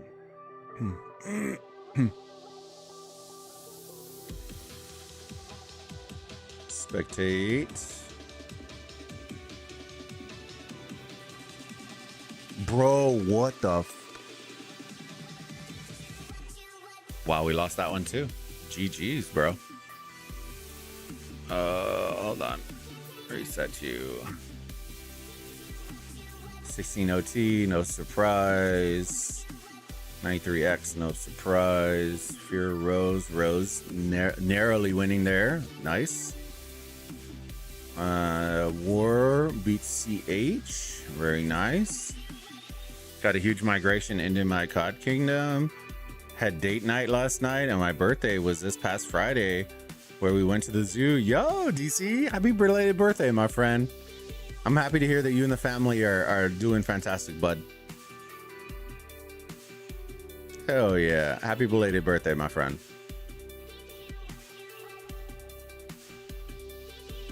Let me see. 92SW. We're doubling up.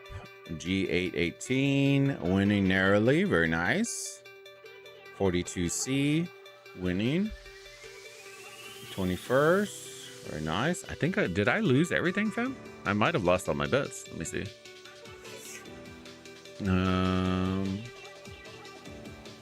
AX1 748. LX17 148.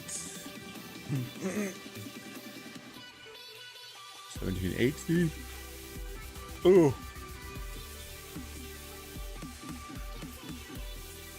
689 is the one we just watched. No show from Jet 2 Holiday.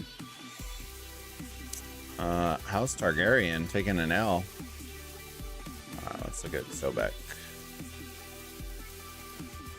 Godfather VG1, very nice. WR1 62 869.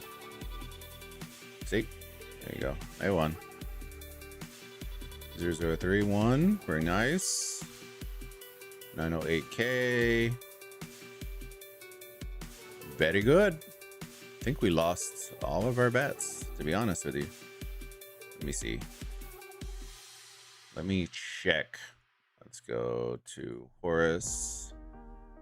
1158. Actually, 1158 Nerf. I don't remember.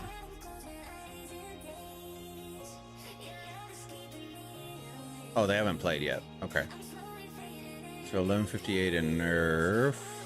They haven't played. Okay, so they haven't played yet. So those two haven't happened. Anubis, I didn't put a bet. Baztet, we did sip, which we lost. That's okay. And then this was our reach bet, which we definitely lost that. I don't think I did another reach bet. Oh, I did do a reach bet. I did Nerf. So those are the ones, like I said, you're either gonna take an L, you're gonna win, you're gonna lose big, or you're gonna lose or gonna win big. It's one of those two. And this one we lost. That's okay. We'll get half back. We'll get 1,700 back. We'll chalk that one up. This one was a slight reach. It really wasn't that big of a reach. It was like 2-1 on that side. And then the Nerf one, and then 1158. So this is my break-even bet. That's the reason why I did that one. I don't think this one should be close. I think we'll handle business. We'll double up pretty easy. And then the Nerf one, if we win that one, it's a dub. If not, then we reset and we're back where we were, which is okay. It'd be like that at times. Hey, I ain't worried. You know what I'm saying? All right. Let me, I don't think we have any KVK stuff going on. Let me, hold on. I'm gonna go get some water, fam, go check on the wife, and then I'll be right back, okay? Let me see. We'll watch this guy barb hunt real quick. I'll be right back, Fat.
All right, let me see. Mrs. Bulba's still asleep. I told you, man. The fact that I even woke up is surprising.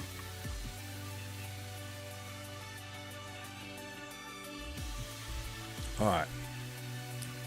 Let's clear out some stuff real quick.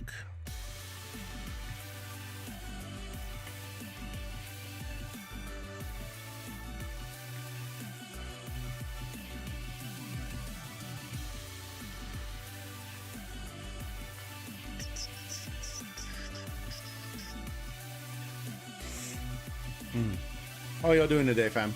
We'll check out what 15 UTC time slot we're gonna do here in a little bit.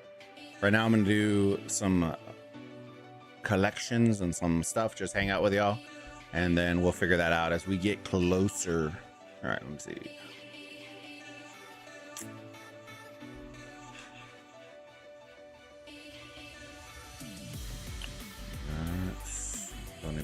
Bunny training forts.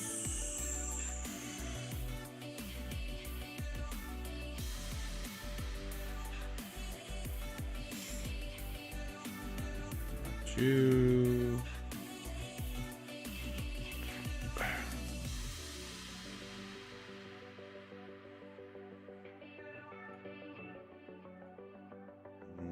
Got my 20K already. All right. Send those off.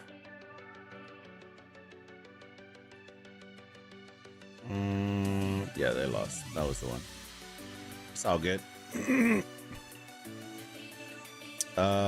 What was I looking for? Oh, I don't think we need to do dailies. Do I need to do dailies? I don't. Okay, cool. Events. Oh yeah, KVK. 7/19. 14 days, boys and girls. 2 weeks. 2 weeks. KVK 2.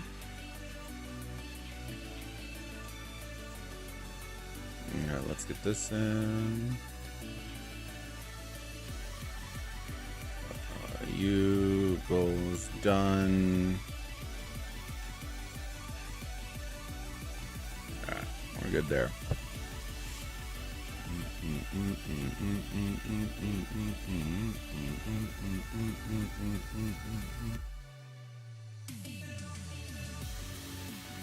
The oldest starts pre-K 3 this year. Excellent. Believe it or not, when I was in college, one of my first jobs that I ever did was after school care for pre-K 3, pre-K 4. And I was Mr. Anthony. That was the little kids.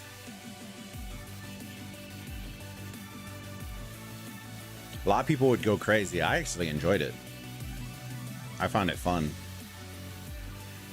Because it's fun with little kids, like those of y'all that know, right? When you're working with them, they all have like their own individual, like individuality, like personality wise. So you might see one that's like super happy-go-lucky, one that chats all the time, one that wants to build and not talk to anybody, one that always wants to be in a coloring book, one that's a bully, one that's not, one that wants to play with dirt or eat bugs. Like they are all over the place. It's just like the biggest pot of just blendedness. It's awesome. It was never the same day twice, ever. Besides the notes in the stream, if you have any suggestions, please DM. Yeah, for sure. Now, usually I throw them all in there. That's how I cast. No holds bar. That's why I usually tell everyone just rewatch the streams if they need to, because I don't usually butter. I don't sugarcoat anything usually. He said pot. Maniac. Don't get me in trouble, bro. Brother's trying to get me canceled here. Dude, I've been seeing some wild stuff, bro. I would share, but I don't want to like name drop and all that. Like, bro, it is. I don't even know. I think some of the CCs are gonna hate me, but I don't really care, to be honest with you. Like, they can't. If you can't handle the truth, you can't handle it. Y'all know, if y'all are in the Burrito gang, fam, we ain't no thin skins out here, boys. And some of the stuff that, bro, weak. It's not made for kids. Yeah, some people are just weak or lazy. It's one of the two, thin-skinned or lazy. There's usually one of the two. And when I mean thin-skinned, guys, I mean like everything you say cuts them. That's what I mean. Like, you can say one little note and they're like, brother just killed my ancestor. Like, it just, like, you just knocked my soul into the outer realm. You know what I mean? It's like, no, bro, I'm just saying, like, that's a dumbass suggestion. You know what I mean? Like, that's all. That's all. Like, I ain't coming after your neck or anything, right? But somebody gotta say it. Sometimes they just be some dumbass suggestions. It's just like, and then people upvote it. I'm just like, then it makes you wonder. It's like, are all of them like, huh? The more suggestions I see, and I'll let y'all know, chat, the more suggestions I see about do these updates so that we don't have to do this, those kinds of updates, like, fam, don't even play then. Like, what the fuck are we doing? You know what I mean? Like, why are you even playing? If your objective is to do the least amount of possible in the game, go play AOEM. I promise you, you'll come back and you'll be like, okay, I will do my dailies. I promise you. I promise you. Go to AOEM. If you want to play 30 minutes a day, AOEM is the game for you. KVK lasts about an hour, so if that is for you, hey, I ain't knocking you, right? If your objective is to play the least amount of time possible, that's probably a better game for you. But when I hear people talk about, oh, I don't want to do dailies, well, what the fuck else are you gonna do, bro? If you're not fighting, you're not doing KVK, do your events, do your dailies. Like, what the hell are we doing? I don't want the butter, dude. And that's the deal, right? That's that smoke. Some people can't handle, you can't handle the truth. And that's the thing. I know you can, sis, but there are some CCs that were like, I'll tell you this, right? Some of the suggestions were like, remove dailies, like anything that required you to like move your finger, they wanted a button to allow them the opportunity to not have to do it. And I'm like, well, what the do you want to do then? Like, do you want a button that will, like, we already have a button so that you don't have to fight, right? Somebody else can fight for you, right? It's a built-in pilot program. Congratulations, right?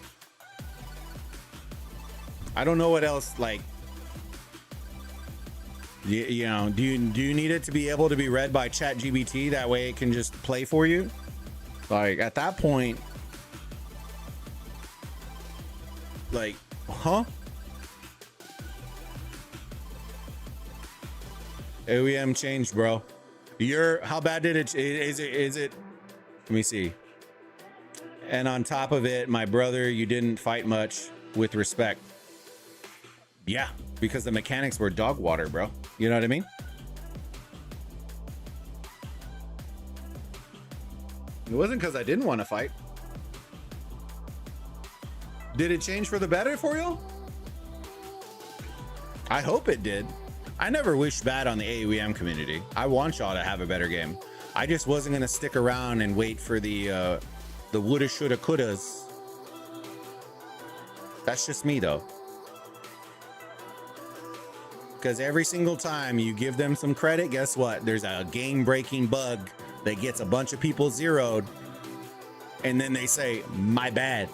You know what I mean? That's what happens. The woulda, shoulda, coulda, yeah. The way, the easiest way, if those of y'all that are in the business industry understand it, right? There are certain businesses that will tell you, you're gonna get the promotion. Just wait, be patient. And they will tell you that for years. And then at a certain point, you will understand, I'm never getting that shit. They're just literally telling me that to buy me time. That is exactly the way the AOEM devs are. And then in any possible moment that they have of a great opportunity to like bang one out of the park, they just fumble the ball. They fumble the bag every time. Just never fail to surprise me. That's the biggest life. This is the biggest lie ever. Yeah. They wonder why people job hop. Yep. And that's the reality of it, right? That is the way when the devs would talk to the CCs, it was always don't worry guys, we're working on it, or we'll consider it. That was their line. We'll look into it. We'll consider it. Nothing happened ever. I think a lot of people that are going just are still sugarcoating the reality that the devs still haven't produced anything new. Everything that they're playing right now, and I know because I've hung out with Sneaky streams and I've hung out on a la Kurds, and I still hang out on the boys streams. None of that is new. All of that is still from the Chinese version of the game that they just copied the code, put it into the English version, and rolled it as an update. It's not an update. It's old. That is 3 years old. It just hasn't been on the international server yet, and now it is. Servers merged. L move. Mega Empires popped up, bro. The Tessie server ain't top server no more. Zeroing players is still there. But that's player issue. I'm free to play since the start and it's been fun. That's good. Hey, as long as you're having fun, bud, that's good.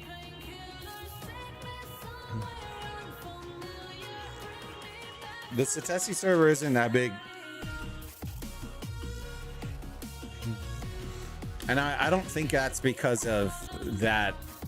Is Satesi even still playing?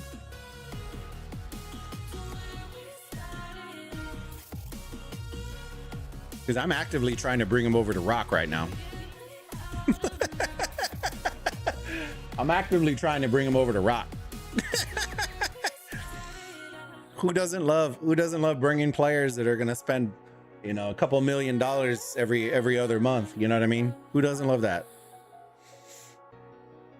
I started in S25, so I've been fighting big servers from start. One building power, yeah.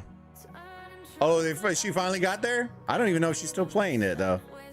I heard she wasn't though. But her bags probably had enough to do all that, for sure.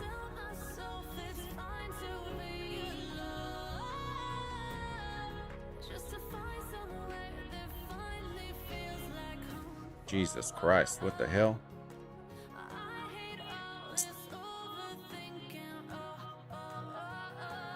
Huh? No, we'll translate that later. What? What?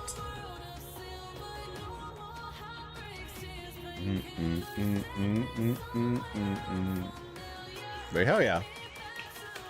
Hey, I'm happy for y'all, man. I hope it continues to grow. The game gets better and y'all bang it out and have a good time.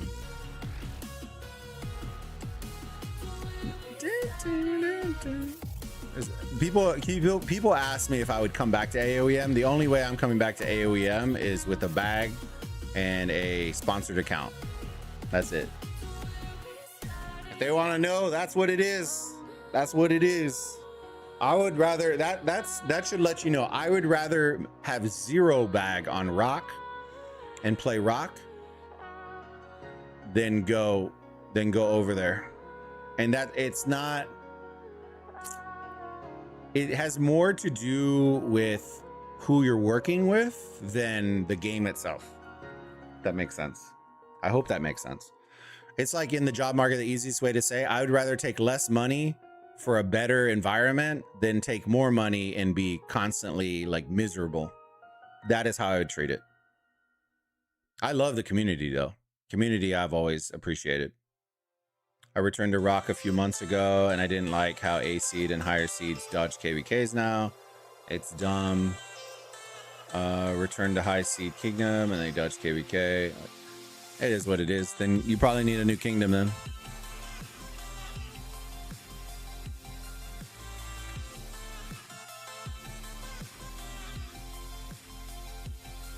Can you show the leaderboard?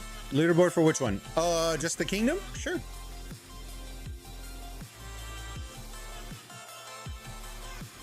So this is in 4028. We're 2 weeks away from loading into KVK 2. That's where we're at right now. 4.4411915. And we're still missing migrants too, so it'll be a little bit bumped up from here. I wouldn't say like exponentially bumped, but we still have some that we're missing. They should be here relatively soon before KVK loads in. Rock is a bit in a weird spot right now. Too much dodging. I don't think that's I wouldn't classify that as a weird spot because there's always going to be that. That's an AOEM too. That's not a... let me see. Car, the money argument is valid if you live in a city or town which is affordable. I don't know. I think here's the deal, right? I don't do this as a full-time job. I know some creators do, right? So turning away money, for some isn't a smart play, right? If that money is required to feed your kids, hey, I have no gripe. I don't care what money CCs make. Chad may make $1 million more than I do, but I still appreciate him. You know what I mean? I don't compare bands and bands because at the end of the day, like with my friends, right, or people that I classify as friends, like money is the dumbest thing to like. Some of the happiest people in life that I know don't have millions of dollars. And some of the people that I know that have money are miserable, right? It's not, but I also know people that have money that are happy too, right? Like, I think money plays a role in certain things, but I don't think it's everything. If I had all the money but didn't have my wife, I'd be fucking miserable. I can tell you right now. Like, she's my best friend. She's my wife. Like, legit, I married my best friend. So if I didn't have her, it'd be fucking miserable. I don't care how much money I had. I'd be miserable. Right? I would rather have her and have less money. Right? Which is where we started. Most people don't realize, like, I wasn't born into wealth. She didn't have wealth. Even though her dad has, like, stocks and stuff. We never touched that money. We never got it. Right? We built the businesses that we have from scratch. We ate ramen noodles and beans and rice in college. Like, we were broke kind of deal. And then we build our businesses from the ground up, and we don't make like a shit ton of money, but we make enough money where it's like, it's fun. Like, we can go out and do trips and paid trips because of businesses, and we can do all that kind of stuff and write-offs and all that. But we're not out here rolling in stacks. That's why when people ask, why don't you max out all your stuff? I don't make that kind of money on this channel, right? And I'd prefer, like, if somebody wanted to pay for it, go for it, right? I'm not gonna tell you no, but I don't want y'all's donations and stuff to get used towards me maxing a tech, right? I would rather use that into the community so we can run competitions and do stuff like that. That's what I would rather spend it on. do giveaways with y'all, do stuff like that that y'all can benefit from. Do I use some stuff for the business? Yeah, right. I have like the card thing that I need. I have stuff for the stream, stuff like that I use it, but I don't go out to the casino with our money like that. That's all. That won't work in London. Yeah, we're definitely not a London, right? San Antonio isn't cheap, but we're not the most expensive city in Texas either. Dallas is very expensive. Austin is super expensive. Houston, I would say Austin is one. Actually, no, Dallas is one, top expensive. Austin is two. Houston, and then San Antonio. So we'd probably 4 out of that.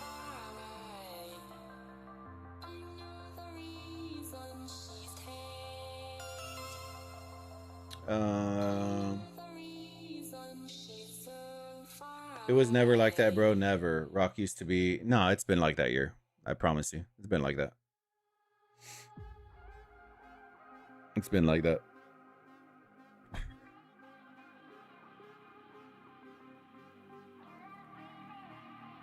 Straight dogfights, win or lose, everyone showed up and lost troops. Then you may need to switch kingdoms. It's still like that. Just maybe not where you're at. Most people I know with money are miserable. Yeah. And that's the thing. I think when people say it's kind of a weird line. When people say money can buy happiness, it really can't. Can you buy stuff that will bring inherent like immediate joy? Yeah. Right? But I don't classify happiness in that same limelight. I'm saying like you wake up and you're happy. You're happy to wake up every single day to do the thing that you love and enjoy and be around the people that you love and enjoy. Not something that's going to give an instantaneous pop of joy like when you buy a car or buy a boat or do whatever you do and you're like boom, like that moment you're like over the moon, but a week later you don't even remember buying the boat. You know what I mean? You're going to constantly be chasing that over and over. You are chasing happiness. You aren't happy. That's the difference, in my opinion. And this is just my opinion, fam. Oh, sorry. Let me show you. You were asking about rankings. There's Alliance. There's Individual. And then we have some other big boys that are coming in. And we did a little bit of pushing. A little bit of pushing. Nothing crazy. Nothing crazy.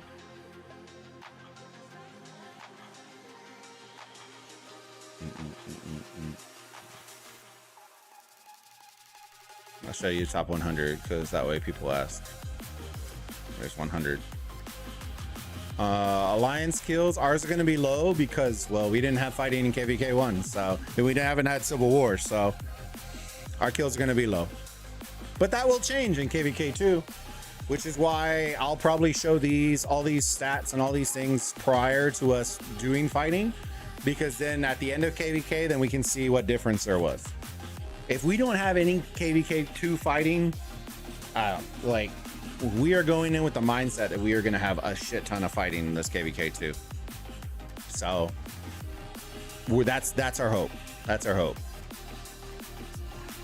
So there are stats right now. Do you guys already have allies? No, we don't pre-ally well. The conversation may happen, but it probably won't happen until after we even know who's in our KVK. I think we're looking, let me see if I can bring up the hero. Let me see if I can bring up the stats.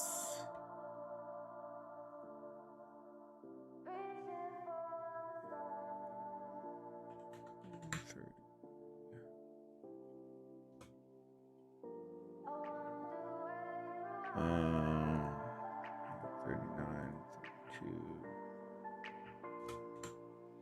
Oops, hold on. I'm gonna bring up hero scrolls here in a minute. I just need to pull it up. 25, 29, 28. That should be the only ones.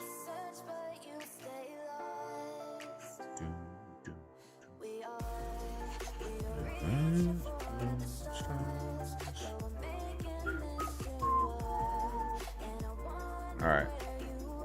So we are at, let me see if I can bring this up. Cards.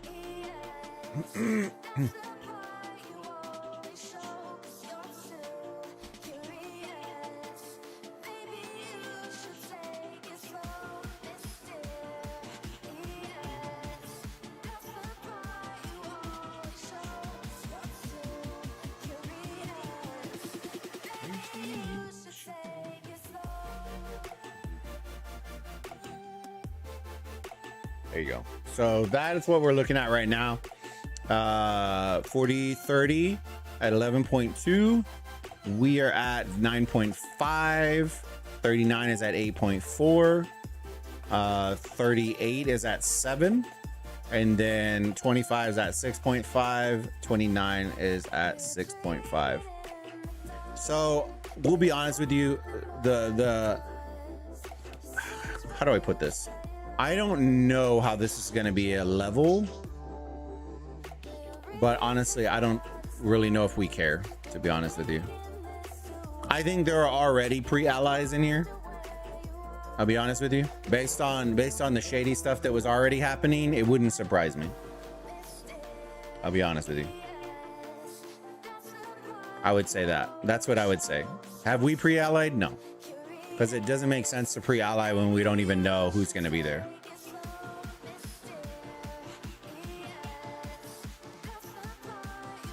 But we'll see. We are anticipating a good fight. I will also say this. I think now more than ever, KVK 2 has the most backstabs in all KVK formats. I think that specific KVK in general has the most backstabs out of any KVK. Right. And I hope we don't, right, in ours, but the likelihood is somebody's going to see an opportunity to backstab. They're going to go for it. And then their kingdom will probably get nuked out of existence. That's just the way this KVK is going to work. Right. There's going to be after KVK 2, I would say probably 95% of these kingdoms will be dead.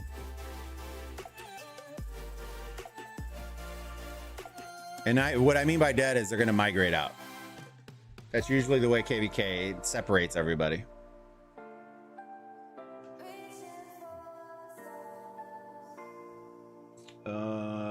Maniac, did you say Texas is expensive? Yes.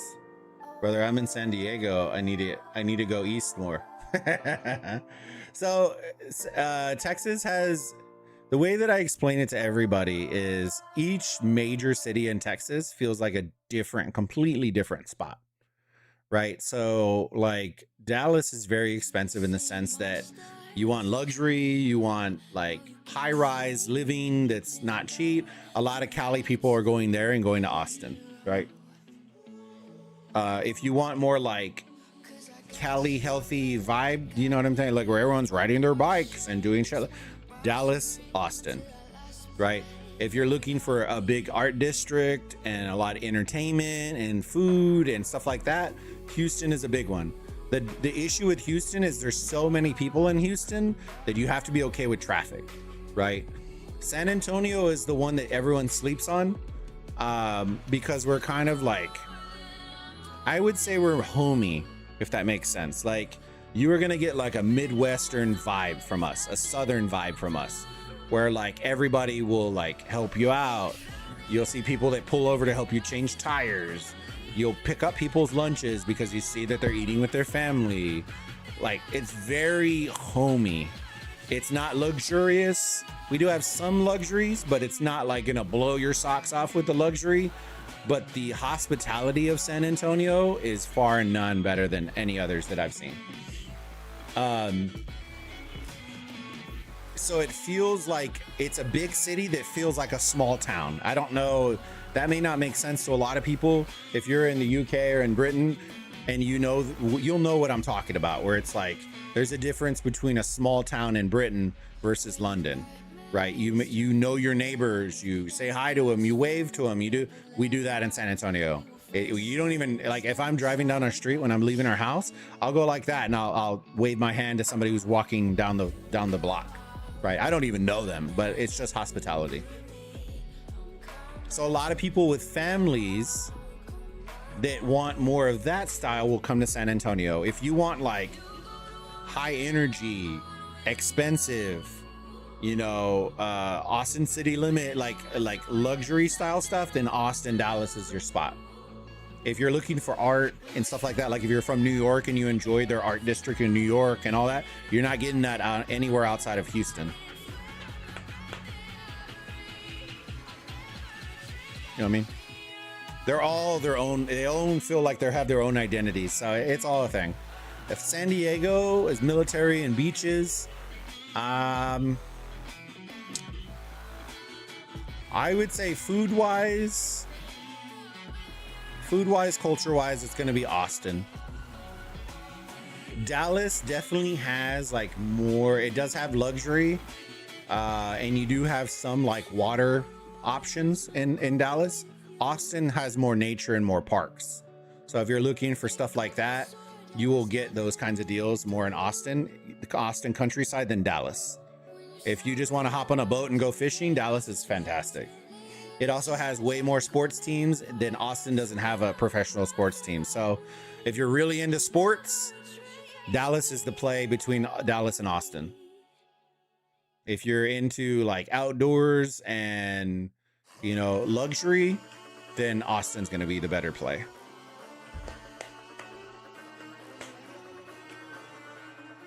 And what do I mean by expensive? So from Cali prices, from San Diego, y'all are used to having like $1 million apartments or whatever it is, small shanties. You could probably buy like a 4,000 square foot, 5,000 square foot house in Texas with that same price. Our house is 2,300 square feet, and we bought it at 315. It's not. I'm not trying to flex. I'm just giving you an idea when people say expensive in San Antonio. But that same house size in Austin is going to cost you 650.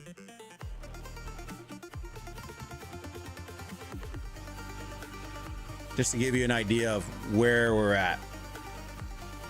So a 2,300 square foot in Austin, probably you're looking at like 65, 650 in Austin. Which for a lot of people coming from Cali is nothing, right? They're buying all cash, which is why it killed our market. Or at least if you were living here. At least if you were living here, it did.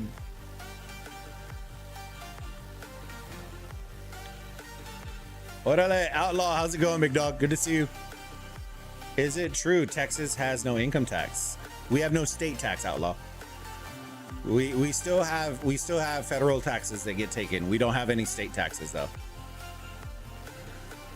Which is for a lot of people a big deal, right? So like I'll give you an example. If you paid there's a reason that Joe Rogan, I don't know if I'm saying names that y'all may or may not know. If you know the Joe Rogan, like from UFC, his podcast, all that kind of stuff.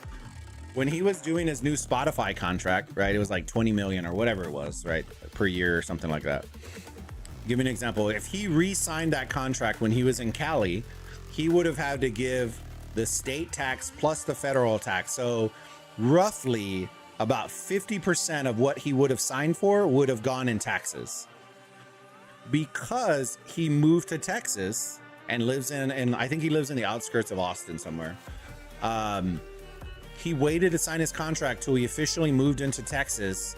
He only had to pay federal and didn't have to pay state tax on it, which saved him. I think it was like, somebody did the math. I think it was like $4 million just because of where he lived. It's the same reason that Tesla moved here, that a lot of those large companies, Microsoft is moving in now. A lot of them are moving in because you no longer have to pay state taxes. You can build all your data centers.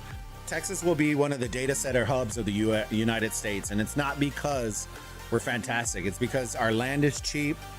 We have no state tax. So it benefits large corporations to save on money.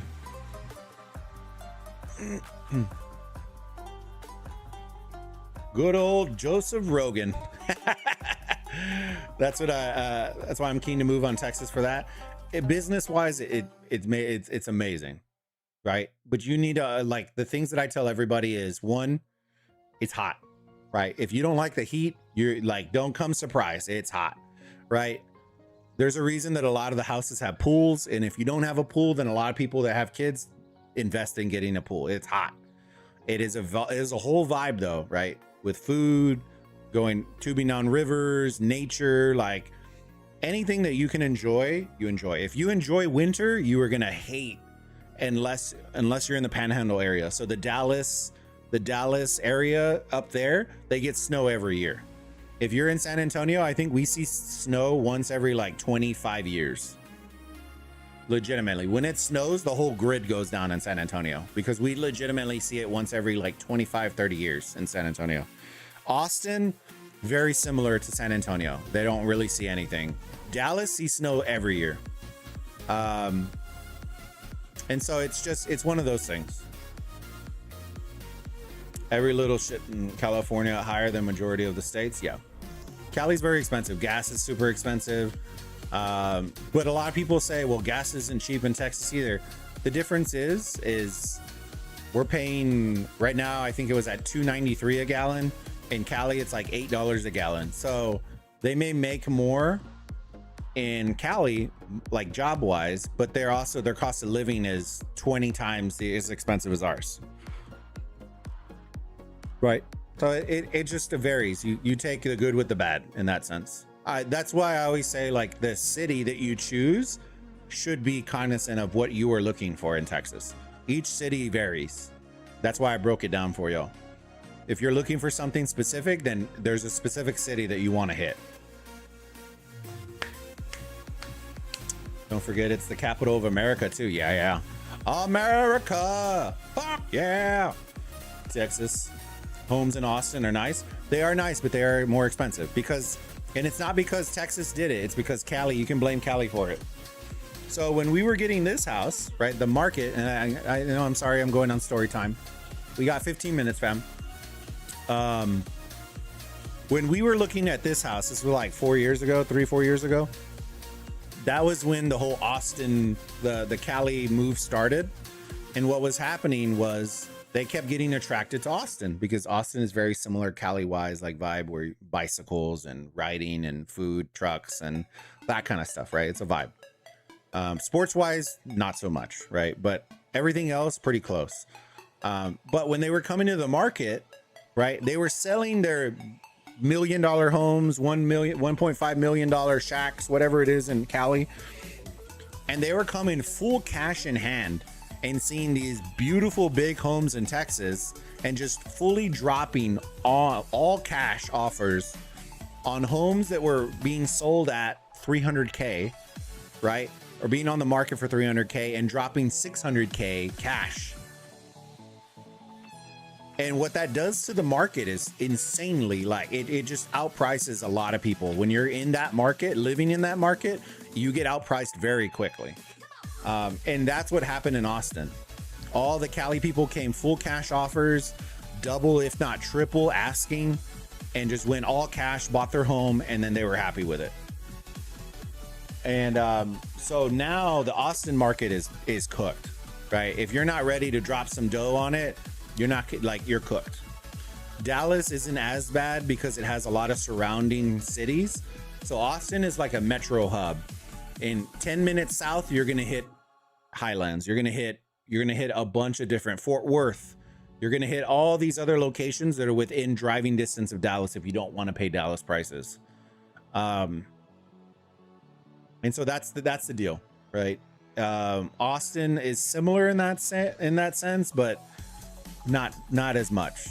So the Cali kind of screwed that market in that sense. San Antonio got hit pretty bad, and then it went back to normal, which is good. It's a little bit elevated, but not that bad. Found some homes under 500K ridiculous. Well, we're at 700K in Cali. So, and that's a deal, right? Like the difference also between us and Cali is you are more likely to get land in Texas than you are with Cali.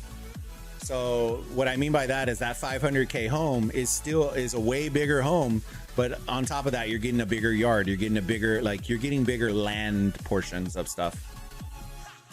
And on top of that, you're not paying state tax. So that's also money in your pocket, which is why a lot of people came. All right, let me see. Let's look at 15 UTC. Let's see what we're going to be casting on. Let me see real quick. Schedule. Let's see what matches we want to look, or what match we want to look at. Whoops, wrong one.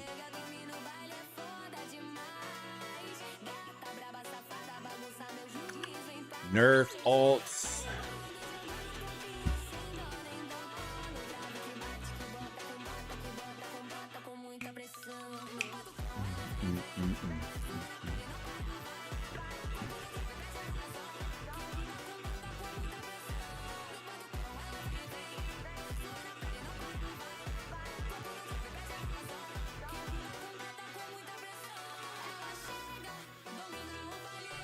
Alright. 15 MB, 24, 16 KA.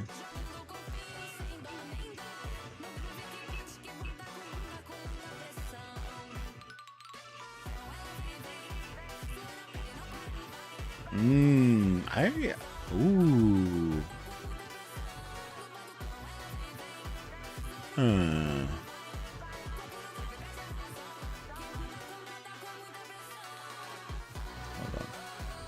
Might have some interesting ones in Anubis, fam. Let me see.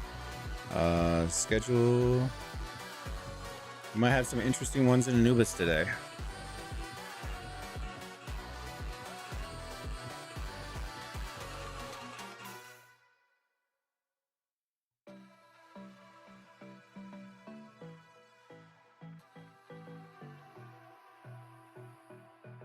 This one I'm interested in.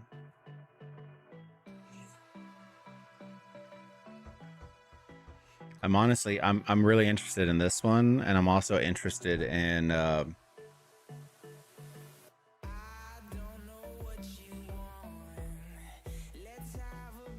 me see.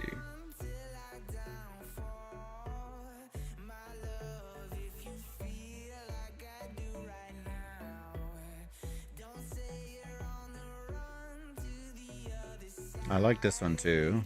This was a surprise one that we learned about, which is cool. They're at 19. Grumpy, yo, how's it going, big dog? Good to see you, my friend. How's your day going so far? Let's look at Baztet. Let's see, OWR. Ooh, this could be one and two for the group. Which one is this one? 15. Man, I kind of want to see this one. I ain't gonna lie. OWR E68.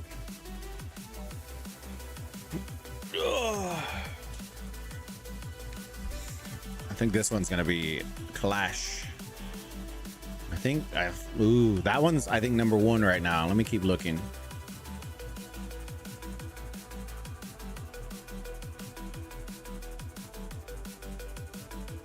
GST. Not too bad, just getting up and hanging on Sunday. Hey, I feel you. I'm tired, dude. I'm tired. How was your fourth? Tiring. We didn't go to bed till I think like 1:30, and I got up for Bulba at like 4 a.m. to let him out because you know your boy has the pee panning boys, and I had to let him out at 4, so I got like 2 hours of sleep, and then 2 hours later, guess what? I had to wake up to do some art casts, so I'm pretty tired. We had a family get together. So the wifey's family, they have a really big one, so they had a family reunion on the 4th, and so we went to one of her family's houses in the country in San Antonio, and it was a big family get together. I think it was like over 100 people. So we did that. And then usually we try not to be too out too late, because our black lab doesn't like fireworks, like loud noises, with her old age now. And so we came back and did that, and I was up for a little bit watching some movies and doing stuff and just chilling. How was your 4th? We're still in group stages. Yeah, we're still in group stages. So the way it works is it goes group stages to knockout, to then group stages for top 32. So there's eight groups now, and then top 2 from each group will move on to top 16 into the bracket. So there will be a lot of tiebreakers that are going to come in handy. They're going to come down to it. That's what makes the top 32 interesting. Oh shoot! At least you had fun. Yeah, it was fun. I'm tired though, like crazy tired. I think that's honestly the match we're going with, team. I think we're going with OWR E68. I think it's going to be a fantastic match. I don't think I'm going to do Sobek. At some point we might do Sobek, but there's too many like no shows. I think when we do Sobek, it'd be like a top 16, top 8 situation if we're gonna cover it. So I think that's what we're doing, team. We're doing a little Baztet OWR E68. That's where we're going. So they're about to fire it up. We got 5 minutes now after this, and then we should be Gucci. We're gonna watch Sip. We already watched Sip, Grumpy. Sip was at 13 UTC today. Wait, that was the first match that we cast at 13.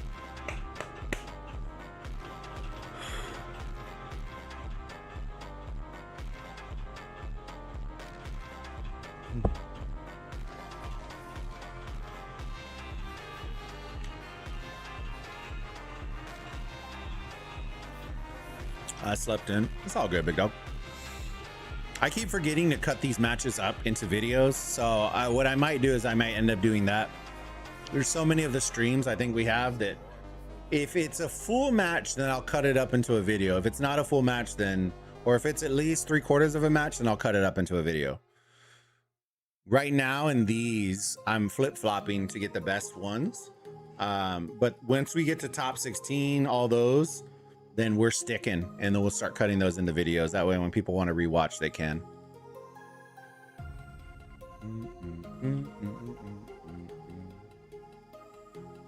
Oh, it's gonna do that weird. Hold on, team. See schedule. It does the weird countdown glitch thing. There you go, 420. 420. 4 minutes. Go get your waters. Go do a restroom break, team. Go do all that. And give me 1 second. I'm gonna go check on the wife, see if she's still sleeping. And then after this match, we'll pretty much be taking this stream down. Like we'll end this stream. That way the wife and I can probably go get some breakfast, go hang out for a little bit. And then for the 19 UTC stream, we'll be doing that. I don't think we have ARC this week, do we? Do we have ARC? I don't even know, team. I don't even know. Hold on. I wasn't even planning on it. ARC. Okay, we don't have ARC this week. Okay. Whew. I thought we had ARC. I was like,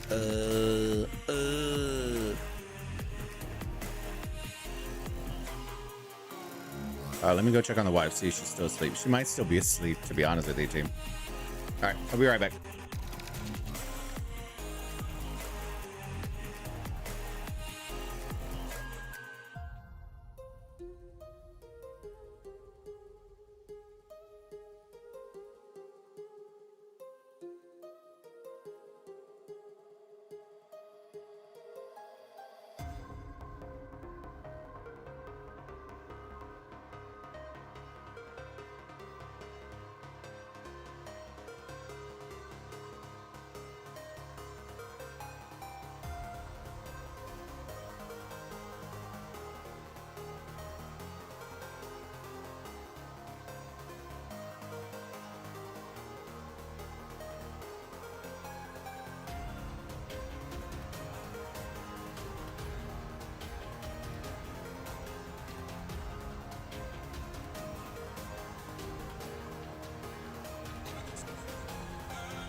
All right, team. 1 minute. Look at that timing. Woo. Woo. All right. 1 minute. Going OWR E68. Should be an absolute banger. Should be a banger of a match. I think this is for 1 and 2 in this group. Let me see. The only other one that would be kind of an option. So LX lost 748. They lost to OWR. So we will have a 2-1-1 scenario going into week 3. 2-1-1 scenario. Who does OWR? Tournament details. They will play. Okay, so that would be an easy. So then it will come down to final week between these two to see who moves in. Unless OWR loses, and then that basically secures both of them. Or we could have a possible 3-way tie. Actually, yeah, we could have a possible 3-way tie. That would be how it happens. If OWR loses and then E68 wins next week, we would have a 2-2-2-0 tie. Hold on. Schedule Bastet, and we're loading in. Spectate. Here we go. E68 versus OWR. We are in it. We are in it. We'll go check out the teams here in a little bit. Show a little names.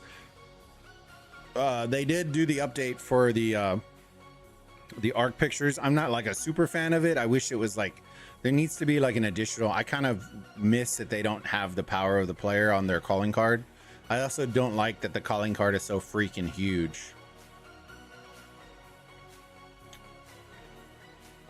Should be sick. Chonk chonk. Liam, Abkiz, how you doing, big dog? Good to see you, my friend. Hey, you didn't do your normal message, my friend. That's not the first message you're supposed to send here. You know what I mean? That's not the normal message. You know what it is.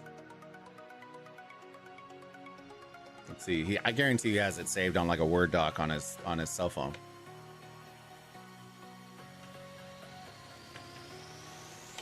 Anubis, yo, good to see you, my friend.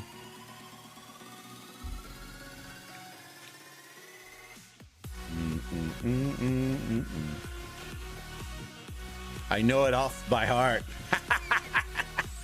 My guy right there.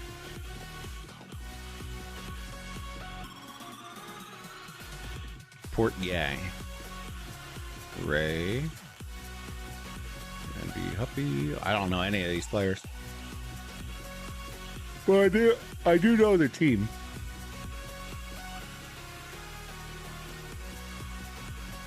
Uh-oh. Okay. I think they're just coming in slow. I was like, CFB 27 weekend continues. College football?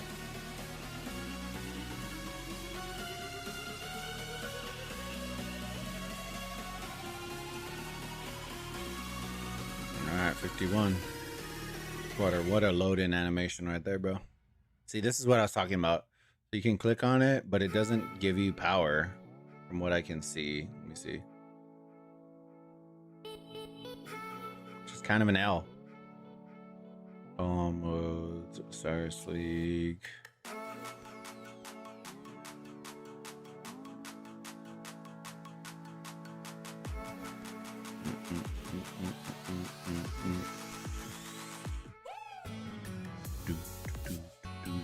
All right, let's check them out real quick.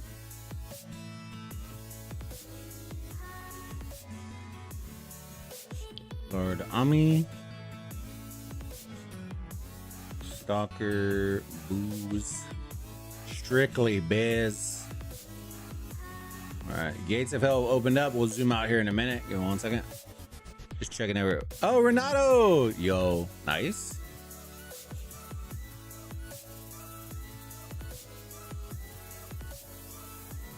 All right, let's zoom out. Let's see.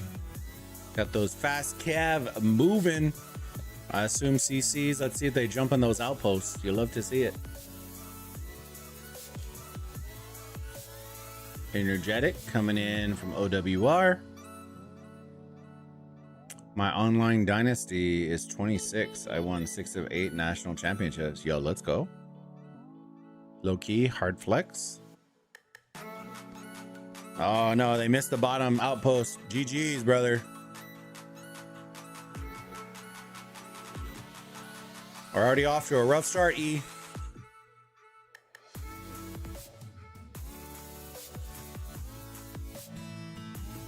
Obelisk captured. It looks like E is a little slow out of the gates today, fam. It's all right. We'll see if they can pick it up.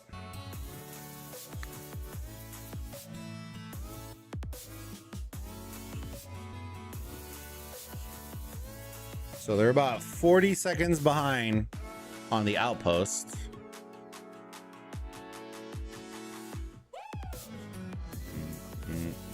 There you go. Obelisk is about 10 seconds on the second one. Not terrible. They brought in someone to stop me from sweeping. That's pretty funny. Comp Madden was my thing before my rock obsession. I could never get into Madden. I don't know. I think the rage bait was too much when I was losing to 5-year-olds. You know what I mean?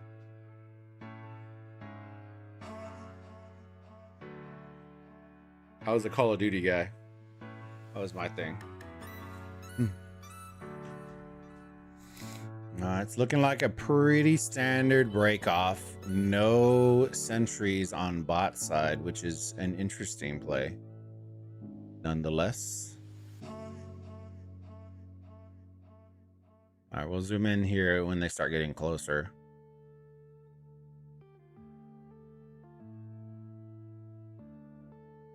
I'm not seeing anything odd yet. No odd ducks.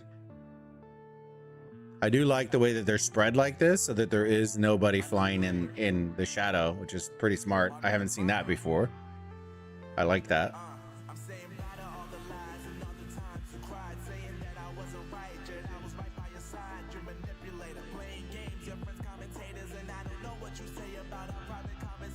All right, now we're starting to get there.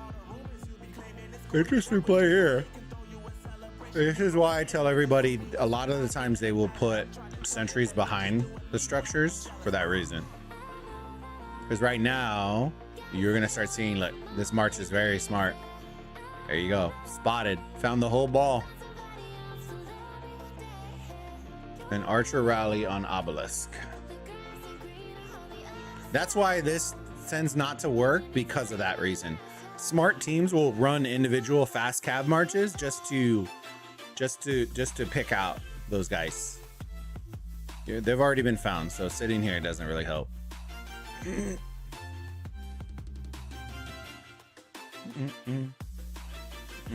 They'll probably split left and right because they have nobody at this altar, bro.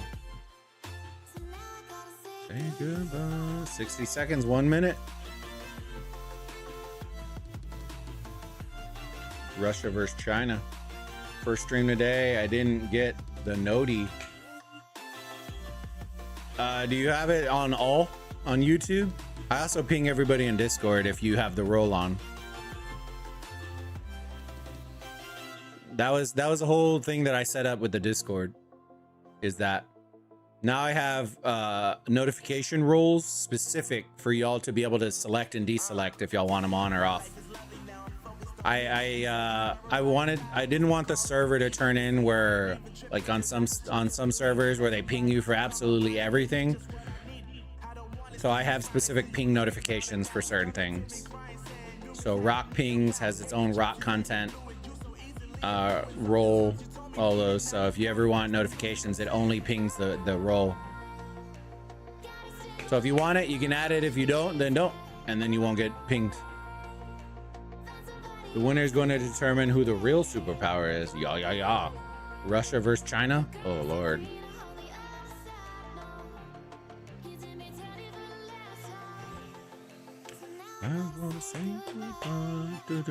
That answer's already happened.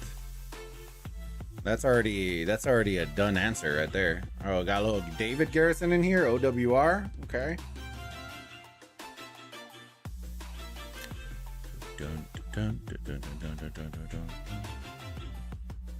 Always YouTube on some shit. Hey, it is what it is.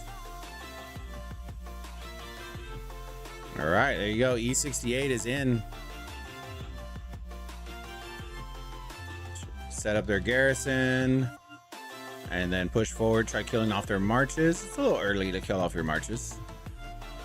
I think I would have held back for first occupation, but that would be the play I would do. I wouldn't push forward right now. You still got 6 minutes. They're gonna have plenty of time to launch a rally, which means you are gonna need to like have reinforcements here anyways. All right, let's see what the field's looking like. They did lose this altar down here. It flipped.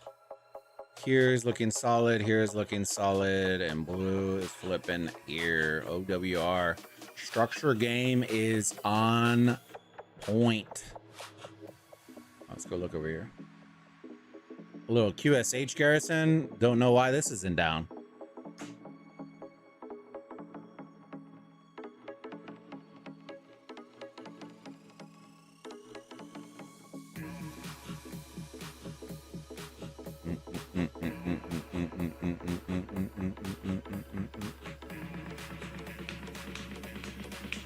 Bro, that march is trapped.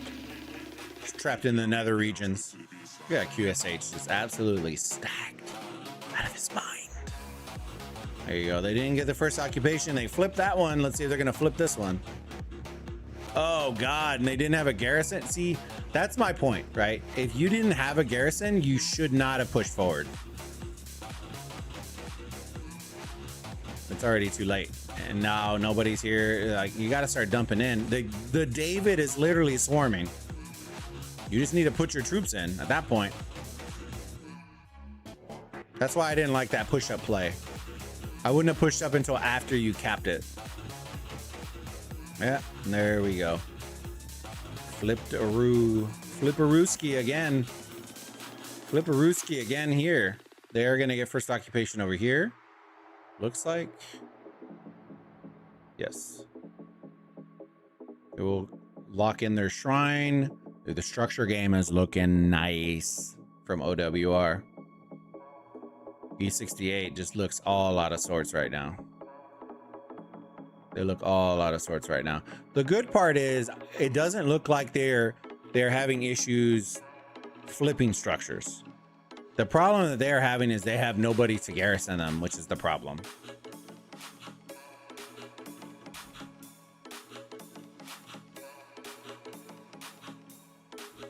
Oh yeah, that David's gonna eat. He's gonna eat good tonight.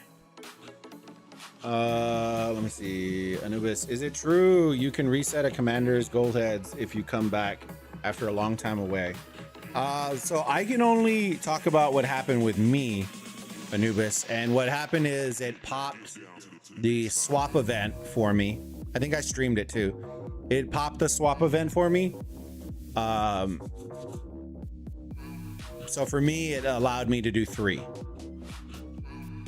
But I was away for a little under 2 years. I don't know if it pops if you've been gone for 30 days. But it did pop the swap event, not a reset, a swap event for me.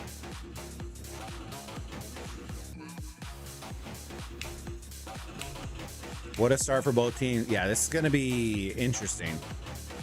That dude, the Attila's about to flip. Good Lord, bro. It's like we can't hold a structure down.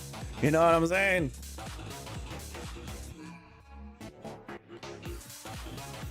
That's about how long I've been away. Then it probably will pop the swap event.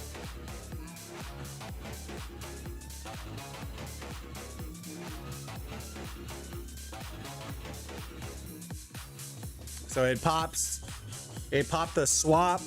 It popped like a welcome back like pass. So like a 30-day pass.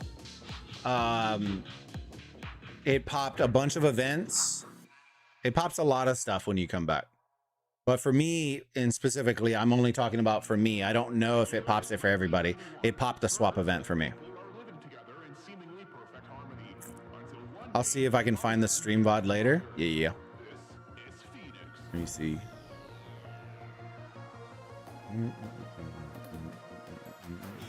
Yeah, for me, I ended up doing QSH was a must for me. I went QSH, YSG for mine. That way YSG was already there because it's only 3. So I did QSH was the swap. And then the other 2, it kind of sucked because when I came back, it fell in an awkward spot where they were releasing new commanders like 2 months later, and I didn't know about them. And so the ones that I swapped are now secondaries for the most part. So STP is like, it depends what you're going. If you're going full cav or if you're going, archer, what you want to do.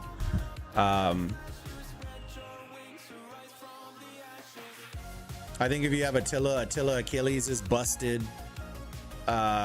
If you're doing individual marches that you're just trying to optimize, you can do that. Or if you're trying to go with a brand new combo, like I didn't have Arthur, I didn't have any of those, so I didn't do that. Oh, brother, we are fighting. Oh yeah, to the death from E68. So hey, E68 better win this. That red. I've been considering a free-to-play comeback with the expectations lower. I ran 3 cav, 1 M. Anubis, did you used to talk to Dom a lot? I was gonna say, if you're coming with free-to-play, you should look at coming into 28 with us. You should come to 28 with us if you're gonna do that.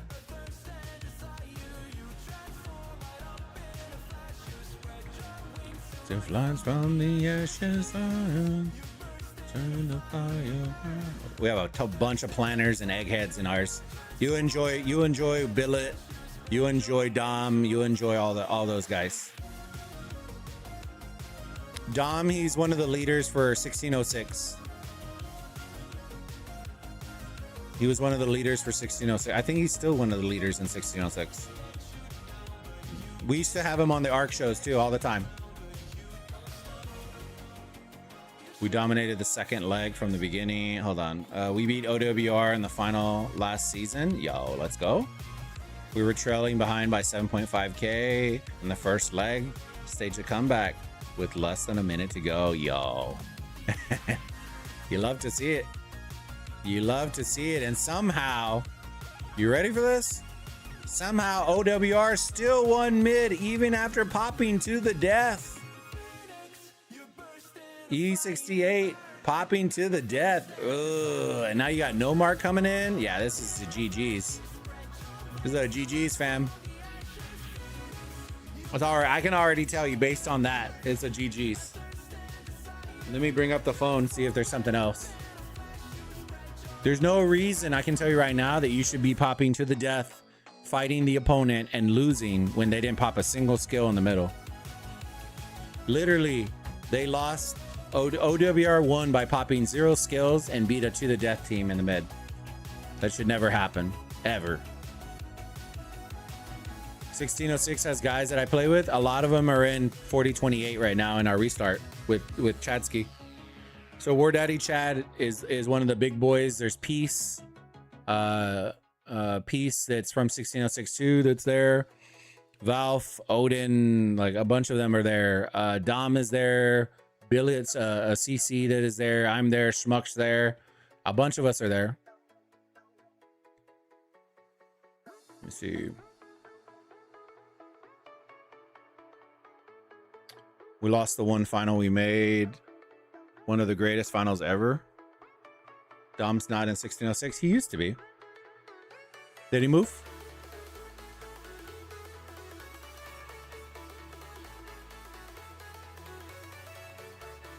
The Pharaoh car, bro, is everywhere besides church. How you doing, Pharaoh? Good to see you, big dog.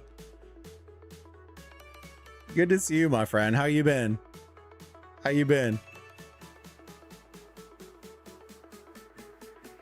4028 is where it's at. We're gonna be bringing the fam. You're gonna have a lot of fun in 4028. It's gonna be a good time.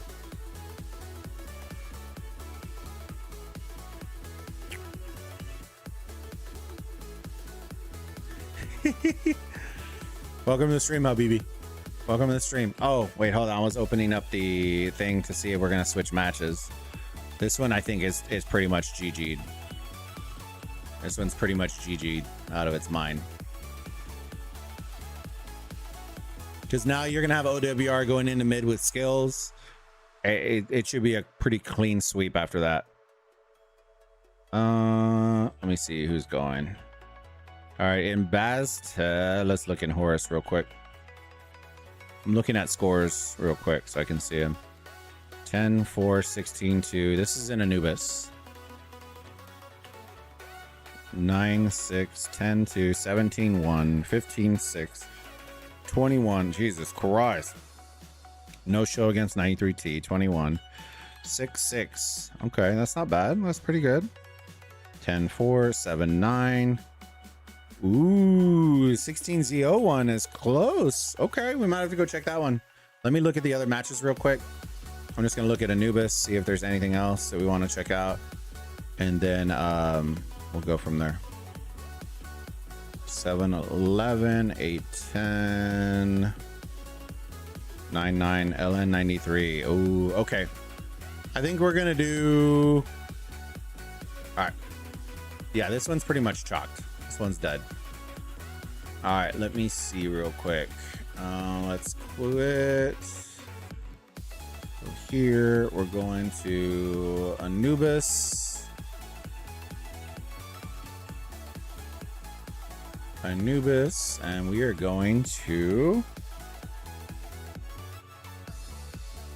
LN93 and beer. Here we go. All right, it was 9K, 9K. Let's see where it's at on my phone. 9K, 10K. All right. Who grabbed first arc? Did it already get capped? Oh, it already got capped by beer. Okay, so beer capped first arc. We got 10.2 to 9.2 right now. Let's look. We got a little Anubis fights. Interesting that they captured the arc before capturing the Anubises. That's a missed opportunity on the side of beer right there. It's an extra almost, if they have only one, then it would be like around 400, 500 points that they're missing out on. So an interesting part right there. Let's see who gets it. And if they got both the Anubises, that's almost 800 score that they left on the board on the side of beer if they win both of these Anubises. Let me see. Hold on. Battle Royale game is over. OWR will get second arc. Yeah.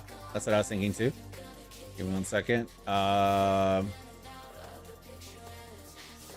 Solid leadership and chill vibes. Hola, Bob. Hey, Majestic. Good to see you, my friend. Let me catch up in chat. Game is over. OWR.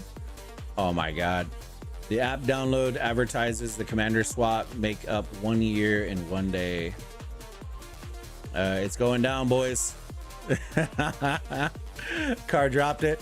Pharaoh, the thing about giving governors swap event, they dig their own grave. For example, most will max old commanders. I've seen some crazy ones, like people maxing who, William, Lou, and the list goes on. It is, but so the issue that I have with the comeback events, right, and I've talked about this at like level, right, is the swap event is fantastic for returning players. The problem is that's the only thing that's good about it, right? There's no makeup event for catching up on gear, catching up on armaments, an armament swap, or there's nothing to catch your account up in that sense, right? Switching out a couple of commanders is fantastic, right? It's free. I'm not complaining.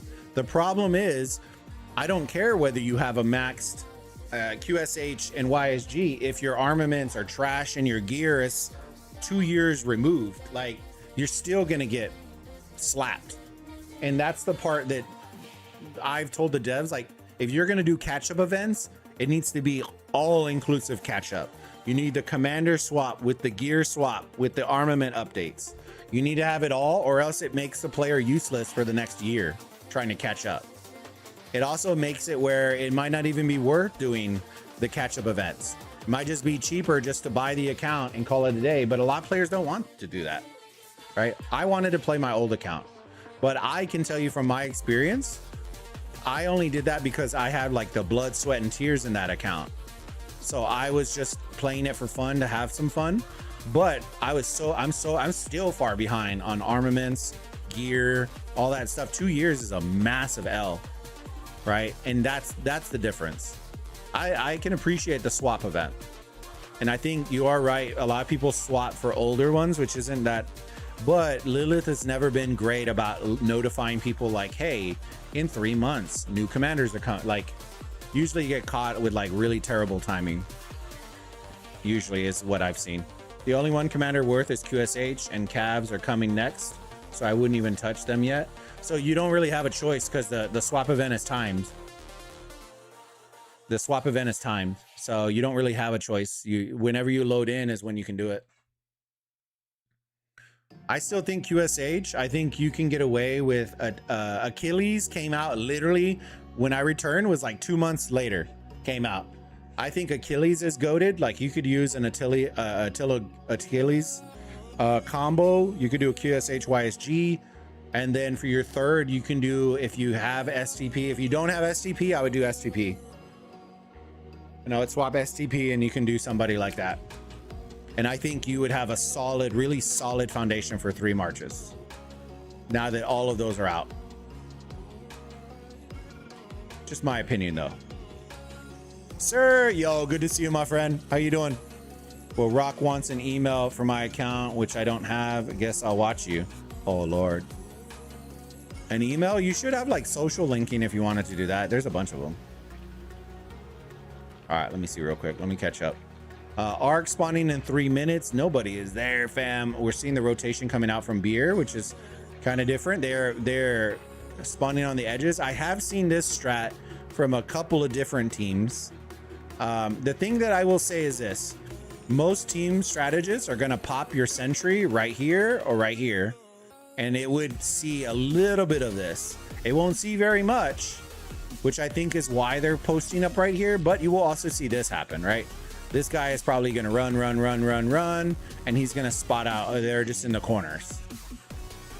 That's what's going to happen. I'm wondering if they're going to catch this play. If they're going to come from behind. I think they're going for the structure though, which is kind of surprising. Let's see where they drop the sentry though. So LN dropping sentry, dust up. Who used dust up? Beer used dust up? Where? Over here? What a random use of dust up. I think it was to try to help them get the structure, but if they don't even get the structure, that was a huge L. Bro, get in here. You got a CC. Jump in, bro. What are we doing? Just get in. There you go. He did. He did. Now all your arc runners are all half dead. All right, we have time warp from LN. No mark from LN. That lets you know they're probably getting absolutely wrecked on the end side. They needed skills in the mid. Got a minute 14. You're going to see Beer push through. They're going to steam through all these guys pretty quick.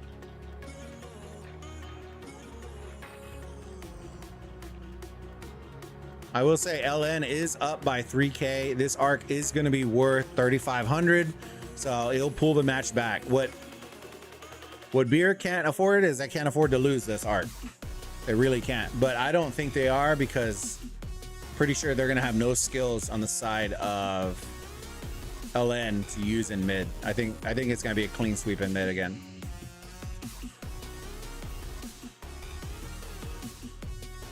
I would have played it because of the account accolades I earned, and that's why.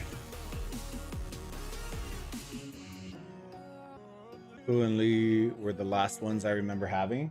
Okay, so you'll be pretty decently behind. I have farms with full crit and 4 gold inscriptions with $0 spent. All it took was time, and most people fail to understand this time is money. Yeah, I think it's the way I always told everybody is you got to invest one or the other, right? There is no like. I think you see it like that, Pharaoh, because you're not like a normal like 9 to 5er probably that you're clocking in and out. You know what I mean? Like if you run a business or own a business or do stuff like that, you understand that time is money, right? The difference that I always tell everybody is you are either going to invest your money in the game or you're going to invest a lot of time. And I don't mean a little, I mean a lot of time, right? And at that point, your time is money, right? That is what Lilith is making money on, is you being in game, right?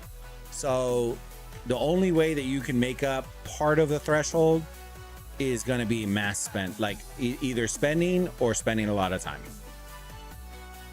All right, there you go. Beer won the arc.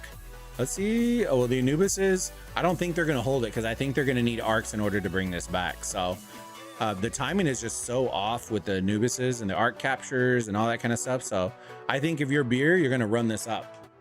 You're just going to run it up as high as possible, as many arcs as you can get.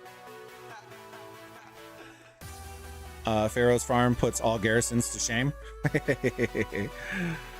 Which alliance is it in, Pharaoh? I would also say it does make a difference with that too. Like we have free to play in Huns right now in 4028 that are already VIP 14, 15, right? Because of the amount of spending that we have in our kingdom, right? When people are talking about SVIP and they were like, oh yeah, free to play had it. Granted, those same SVIP accounts that were free to play were in 60 GT. You know, it's like, okay, like that's not really, I wouldn't say that's the typical free to play experience. If a free to play is in a large spending alliance, that's a whole different threshold. I would classify them as like a mid to low spender at that point. I wouldn't classify them as a free to play in my mind, right? I'm not saying to them that they're not, but the amount of gold chests and freebies that you're getting from being in a big alliance is not the same as a free to play in a small A kingdom. Just isn't.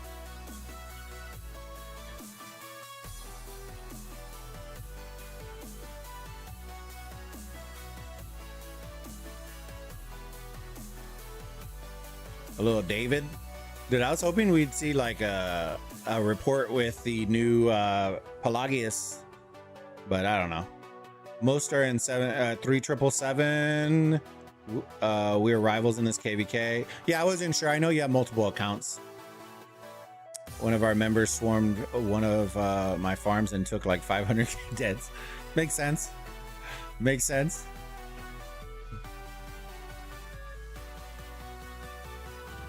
Yeah, it was a fun KVK, bud.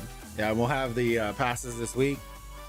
And then I guess if we haven't seen anything, then time to zero. Be a good little time.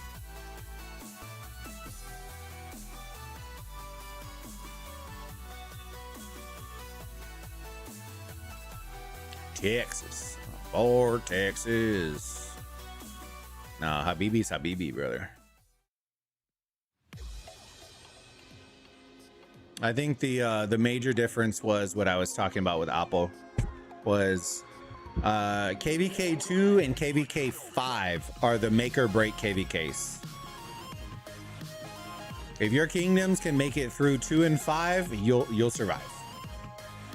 2 is the one that will break almost every kingdom in the early game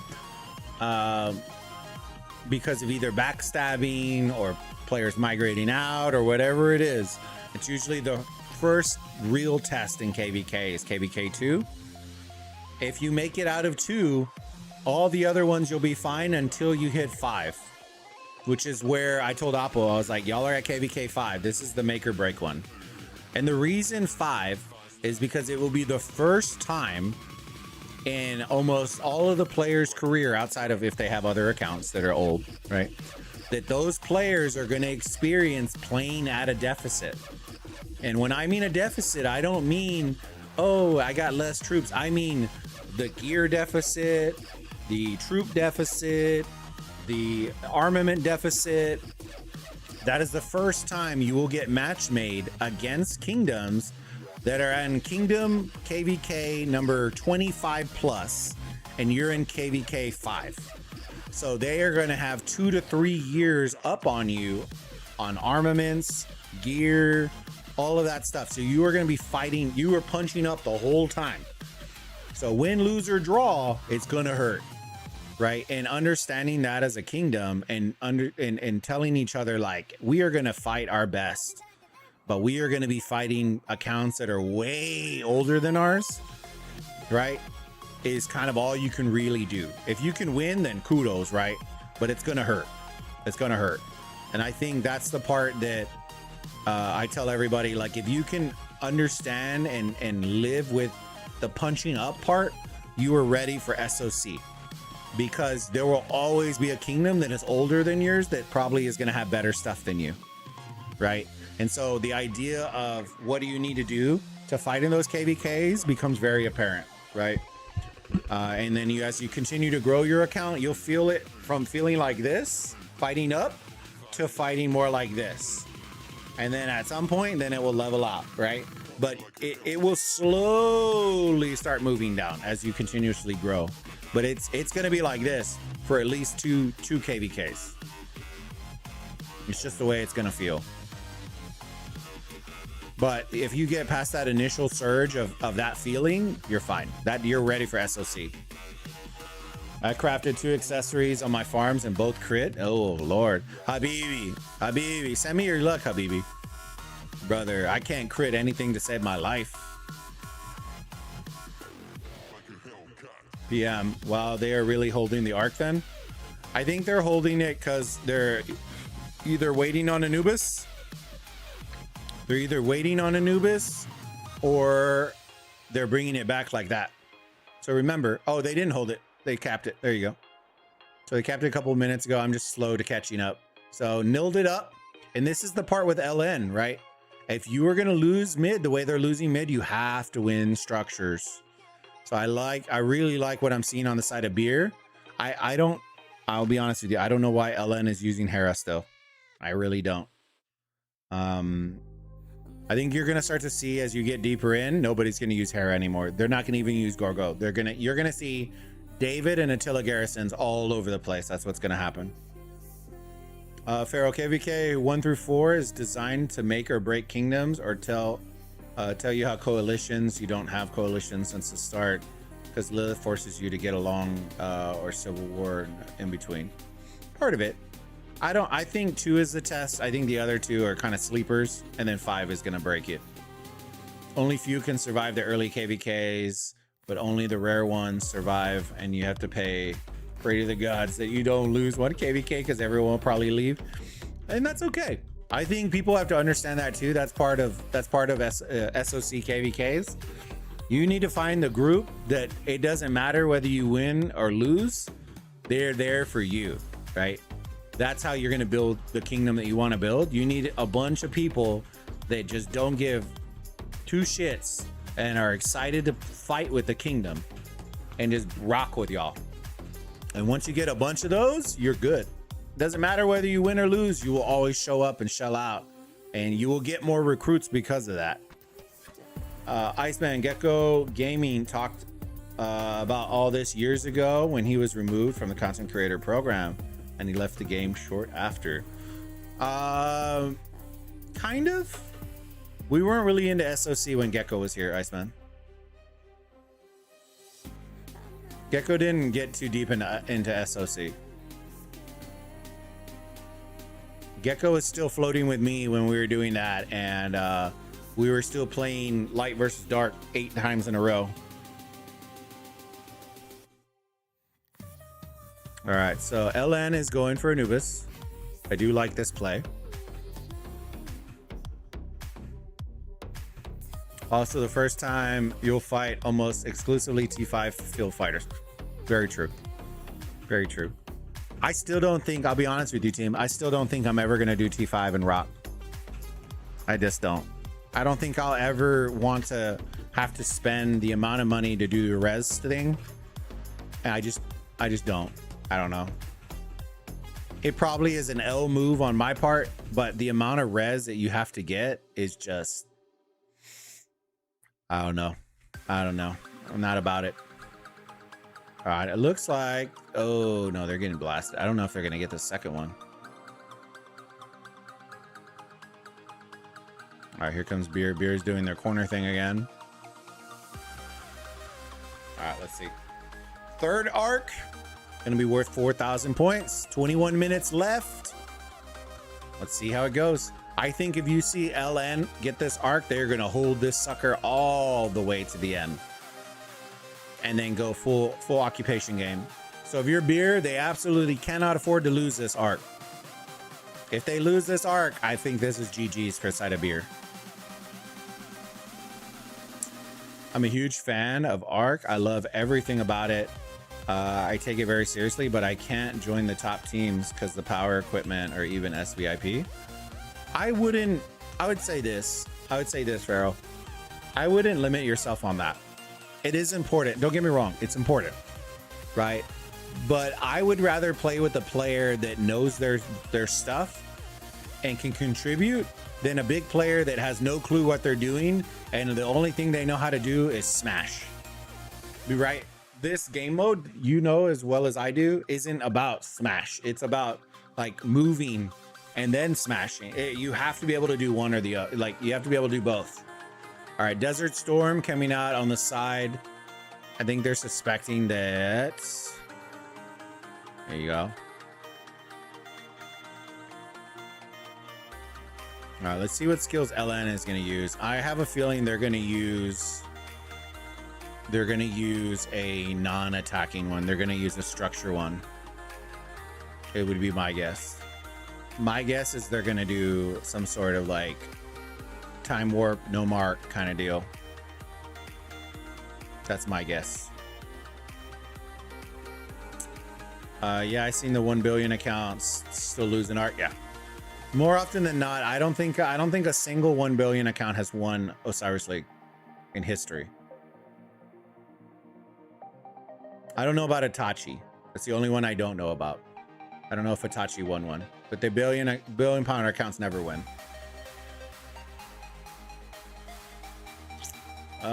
You can be a filler on a weaker account as long as your kingdom has well-organized, strong rallies and garrison players. Yeah.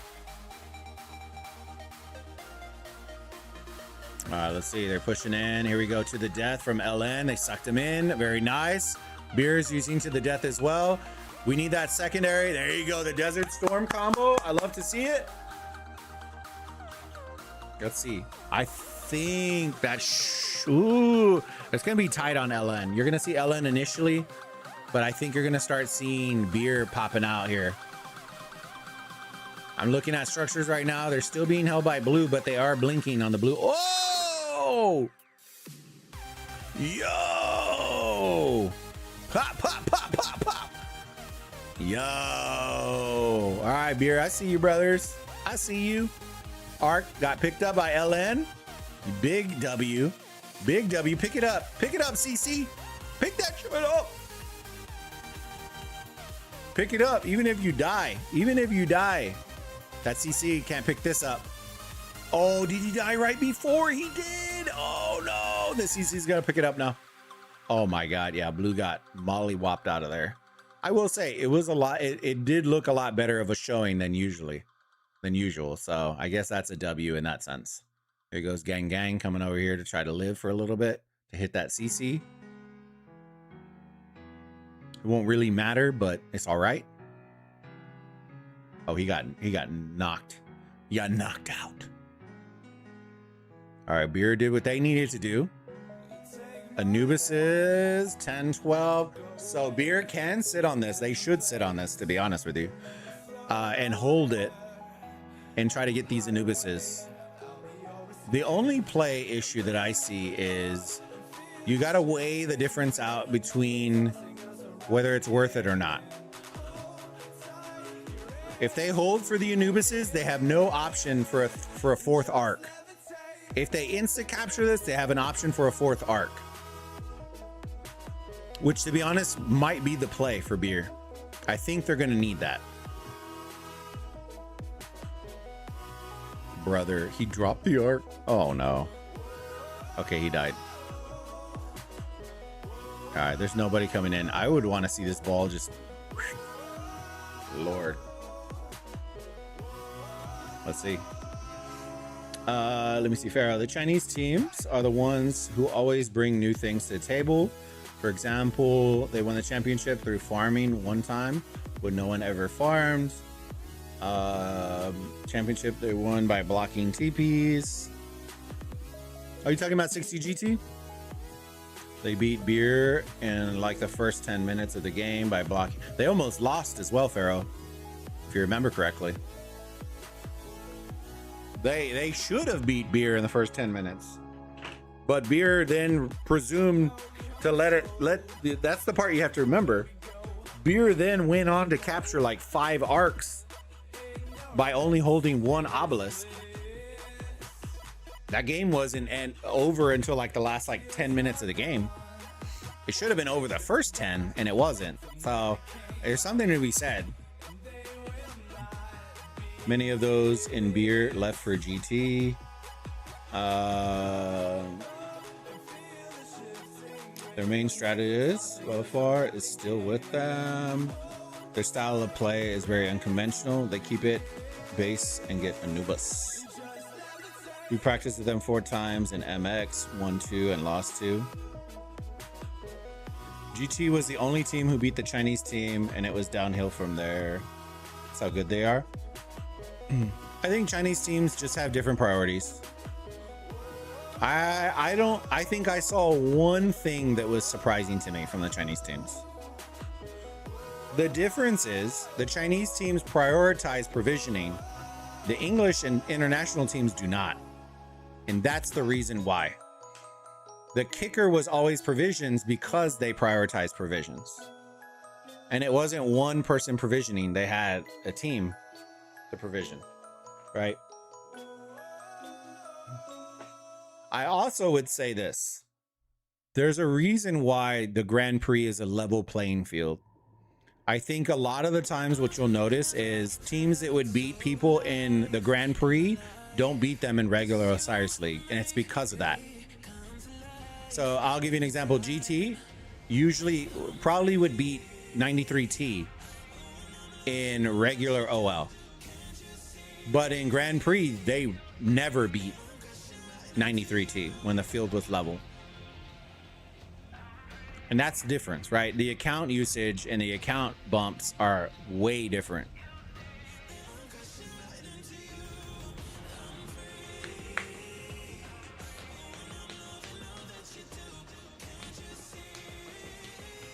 We actually wiped the floor with the Chinese teams because I think the Chinese teams, Car, I'll be honest with you, I think the Chinese teams stuck.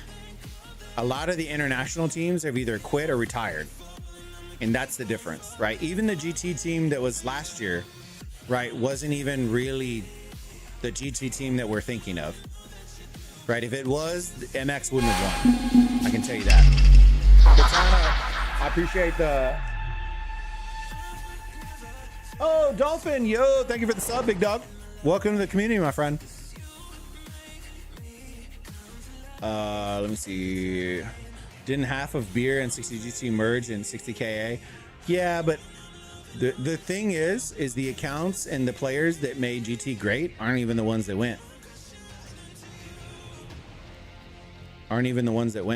Oh my God, dude. Oh my God, Beer. Capture it, Beer. Bro, this is why you don't bring it. This is why you don't bring it to the outpost. Yo! Come on, boys. Yo, let's go. All red picked it up. Yo, come on. This is why you never, ever. They better hope blue doesn't pick this up. I would say this is the best part about me. Oh, they got it. Come on. Run. Get in it.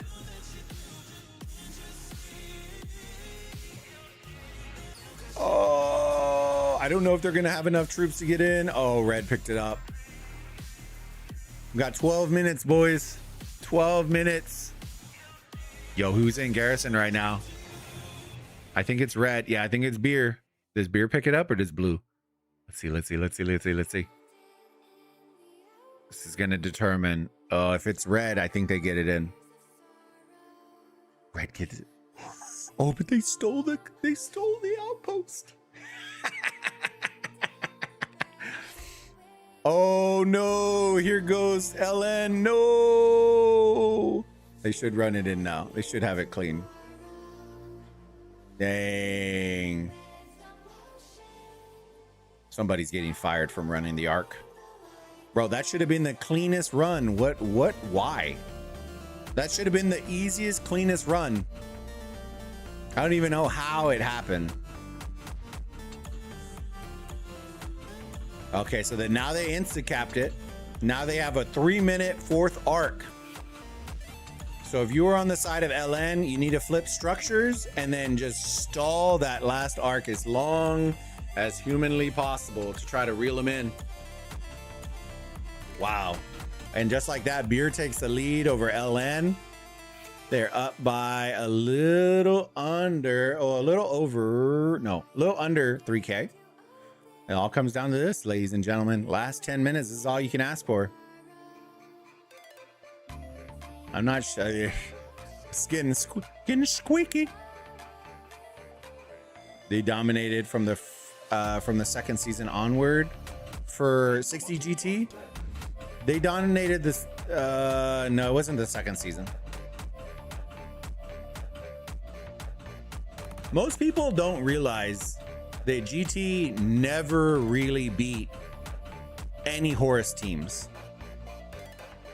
They were in Anubis almost their entire duration of existence. The other thing to consider is a lot of them were always runners up in Horus. Some of those guys from GT came from UCS, came from other large kingdoms that either never ranked well or just never made it. And a lot of people don't understand that UCS for the first like 7 seasons didn't even make top 8. And then they finally broke in. I think it was 6 seasons. And then they finally broke into top 4 and then got eliminated.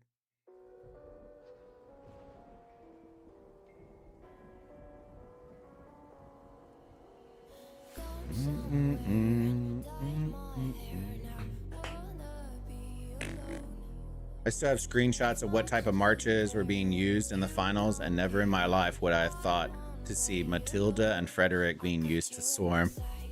You gotta get the heel, baby. You gotta get the heel. So you'll also see a lot, Pharaoh, when they would bring out, like, you'll see a random El Cid come out as well for that silence and all those kinds of deals. It wasn't a whole optimized thing about it, but you had that one player that you knew was swarming and would always come with a certain march. The other thing I would say is they also use different combinations of skills that weren't really used.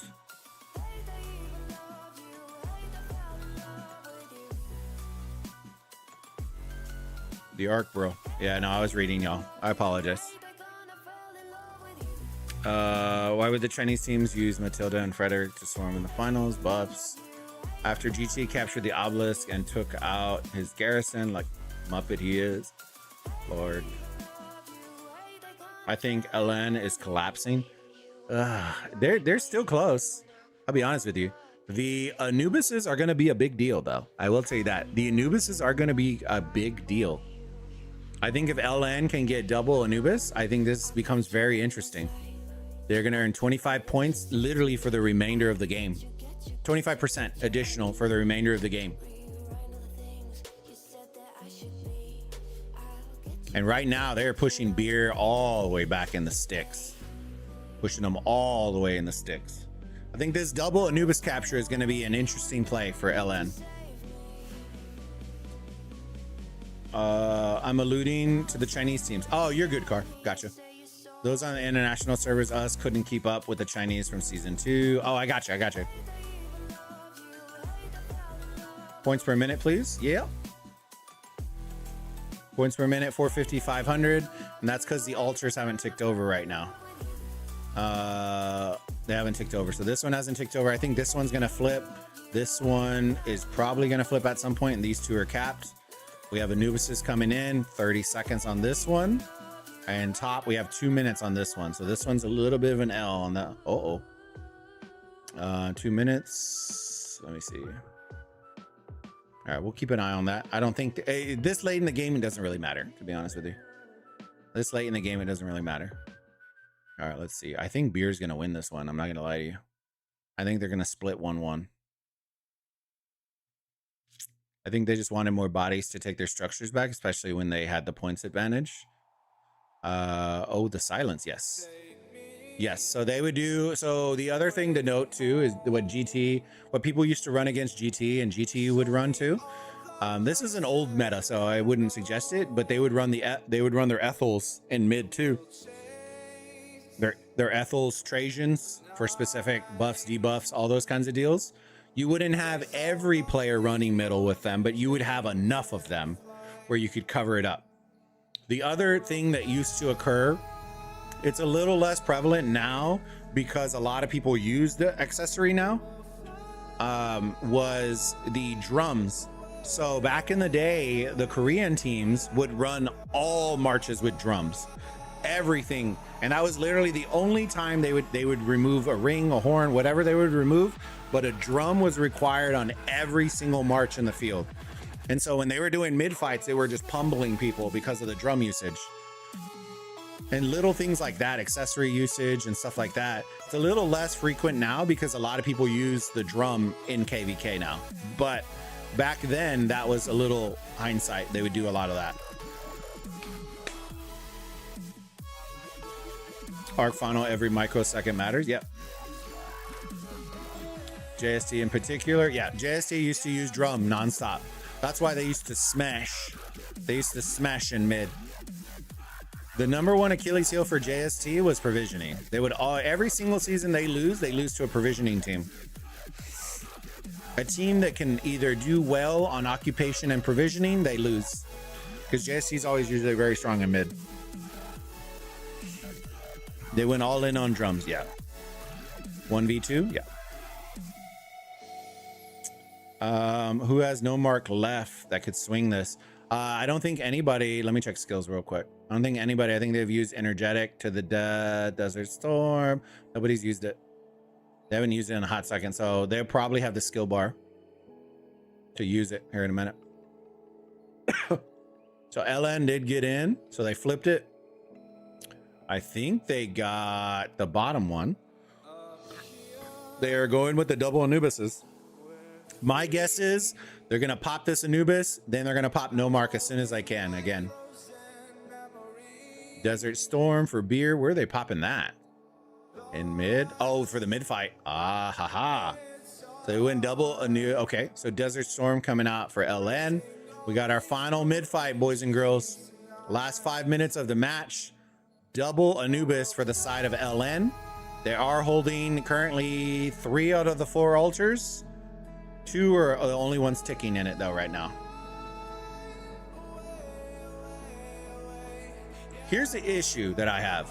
Now that you have double Anubises, I wouldn't pop any center skills for the side of LN. I would go no mark. I don't think they're gonna win mid anyways. Here they go. Oh man, they fell asleep, bro. GG's. Oh, they have plenty of time. So there it comes. Time warp to the death. So all their skills are being used. Energetic for LN. I'm not super fond of that. I was hoping a no mark would come out, but I guess they don't have it. This arc is going to be worth 4,500 points. Keep that in mind, guys. They're only up by about 1,000. It's a little under 1,000 right now.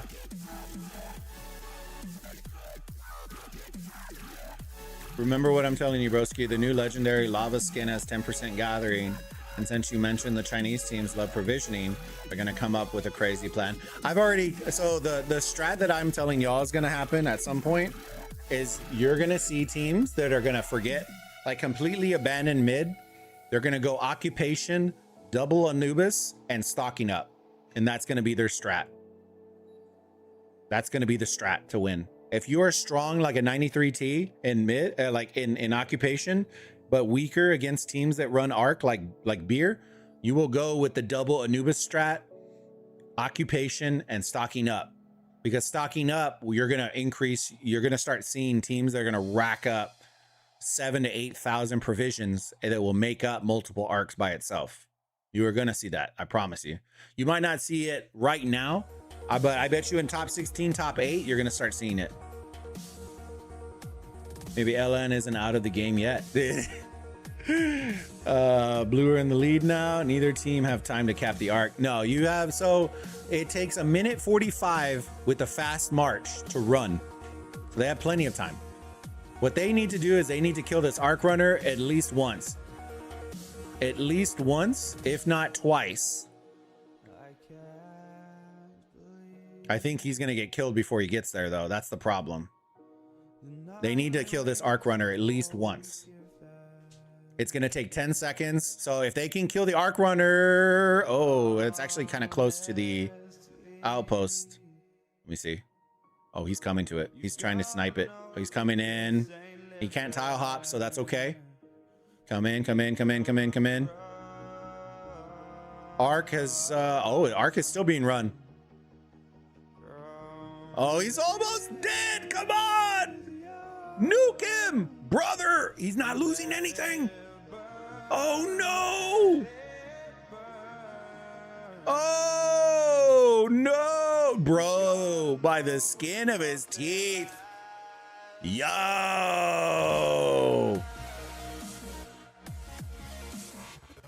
Boom. And just like that, they're up by 3.3K. With a minute left. Yeah, I'm pretty confident that seals the deal right there. I don't think they've been provisioning. Oh, they have been provisioning. Okay, let's see. Let's see. 36-4. What are you bringing in, boys? Nothing. 36-6. Yo, GG's. GG's. They literally needed to knock him down twice, and we couldn't kill the CC, fam. Wow. 20 seconds left. Yeah, this is a GG's, boys. Wow, wow, wow, wow, wow, wow, wow.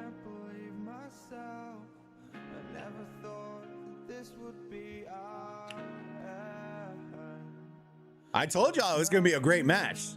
I told y'all this was one that I was excited for. I just didn't know if it was gonna be this close. This was a fantastic match, though. Yeah, if you have a free lane to run and you have a CC march, it's a minute 47, I think is the fastest. Without skills, without anything. Right? If you have a CC with windswept and speed skills, then you're booking it, right? You're booking it. You're pretty fast. 1.45 with T4, T5 with T1. Beer got it. Yeah, they did. All right. So when we playing Arc, the number one priority is focusing those cab marches because they are the fastest ones to carry the Arc. Yep.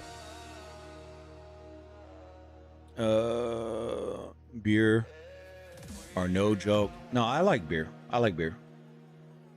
Nice arc play provisionings will decide.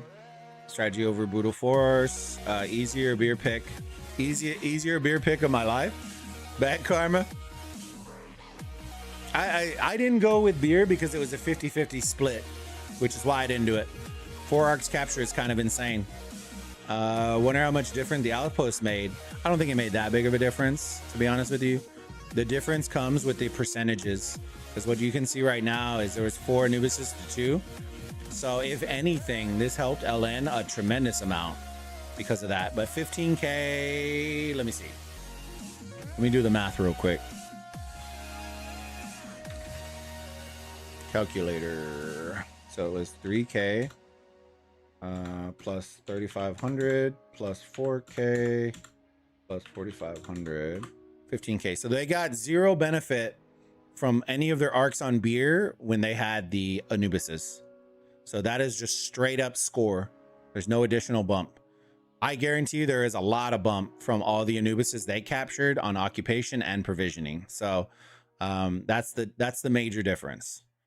5 mil, 12 mil healed, teleports, so on and so forth. Occupation, very nice. Very nice. So great match. GG's, fam. Does Anubis affect arc capture? Yes. Any score, that is something that I had to clarify with the devs. Anything on the map that this is different from when people were testing it before they adjusted it. anything that scores a point is affected by the Anubis when the Anubis is activated, like when they capture it. So that's why I said stocking up, all those skills that, you know, when you use stocking up, you jump out of the node, you go back to the node to reap the reward. All of that is ticking in the Anubis as well. Anytime you capture an arc while the Anubis is activated, like the buff counts, occupation counts, provisioning counts, anything that scores a point counts when you're holding, when you have the Anubis 15% or 25% active. Great pick, Bulba. I really enjoyed the match. I appreciate you, PM. We're gonna be back, fam, for the 19 UTC. Usually I go with the wife somewhere, we eat something or go do something in between. So I'm gonna end the stream here. But if you haven't already, I'm gonna put the Discord link in there. Hop in. If you haven't been getting the notifications, add the rock chat, add the rock tag to your name, the rock content chat or tag chat, the rock content tag, and then you'll get pinged every time we launch a video or go live. If you don't want to get pinged, you don't have to add it. You can always add it, remove it, do whatever you want. I make it so that y'all can add whatever tags you want to add. Okay. Appreciate all the love y'all been showing. Do me a huge favor before you head out. Smash that like button, subscribe to the channel if you haven't already. Welcome to all the new subs. Thank you for all the love. We'll be back around 18:30 UTC for our 19 UTC cast to wrap up week 2 of the Osiris League, a top 32. All right, Burrito gang, we'll see y'all soon. Hopefully, right? See y'all. Bulb out. Bye.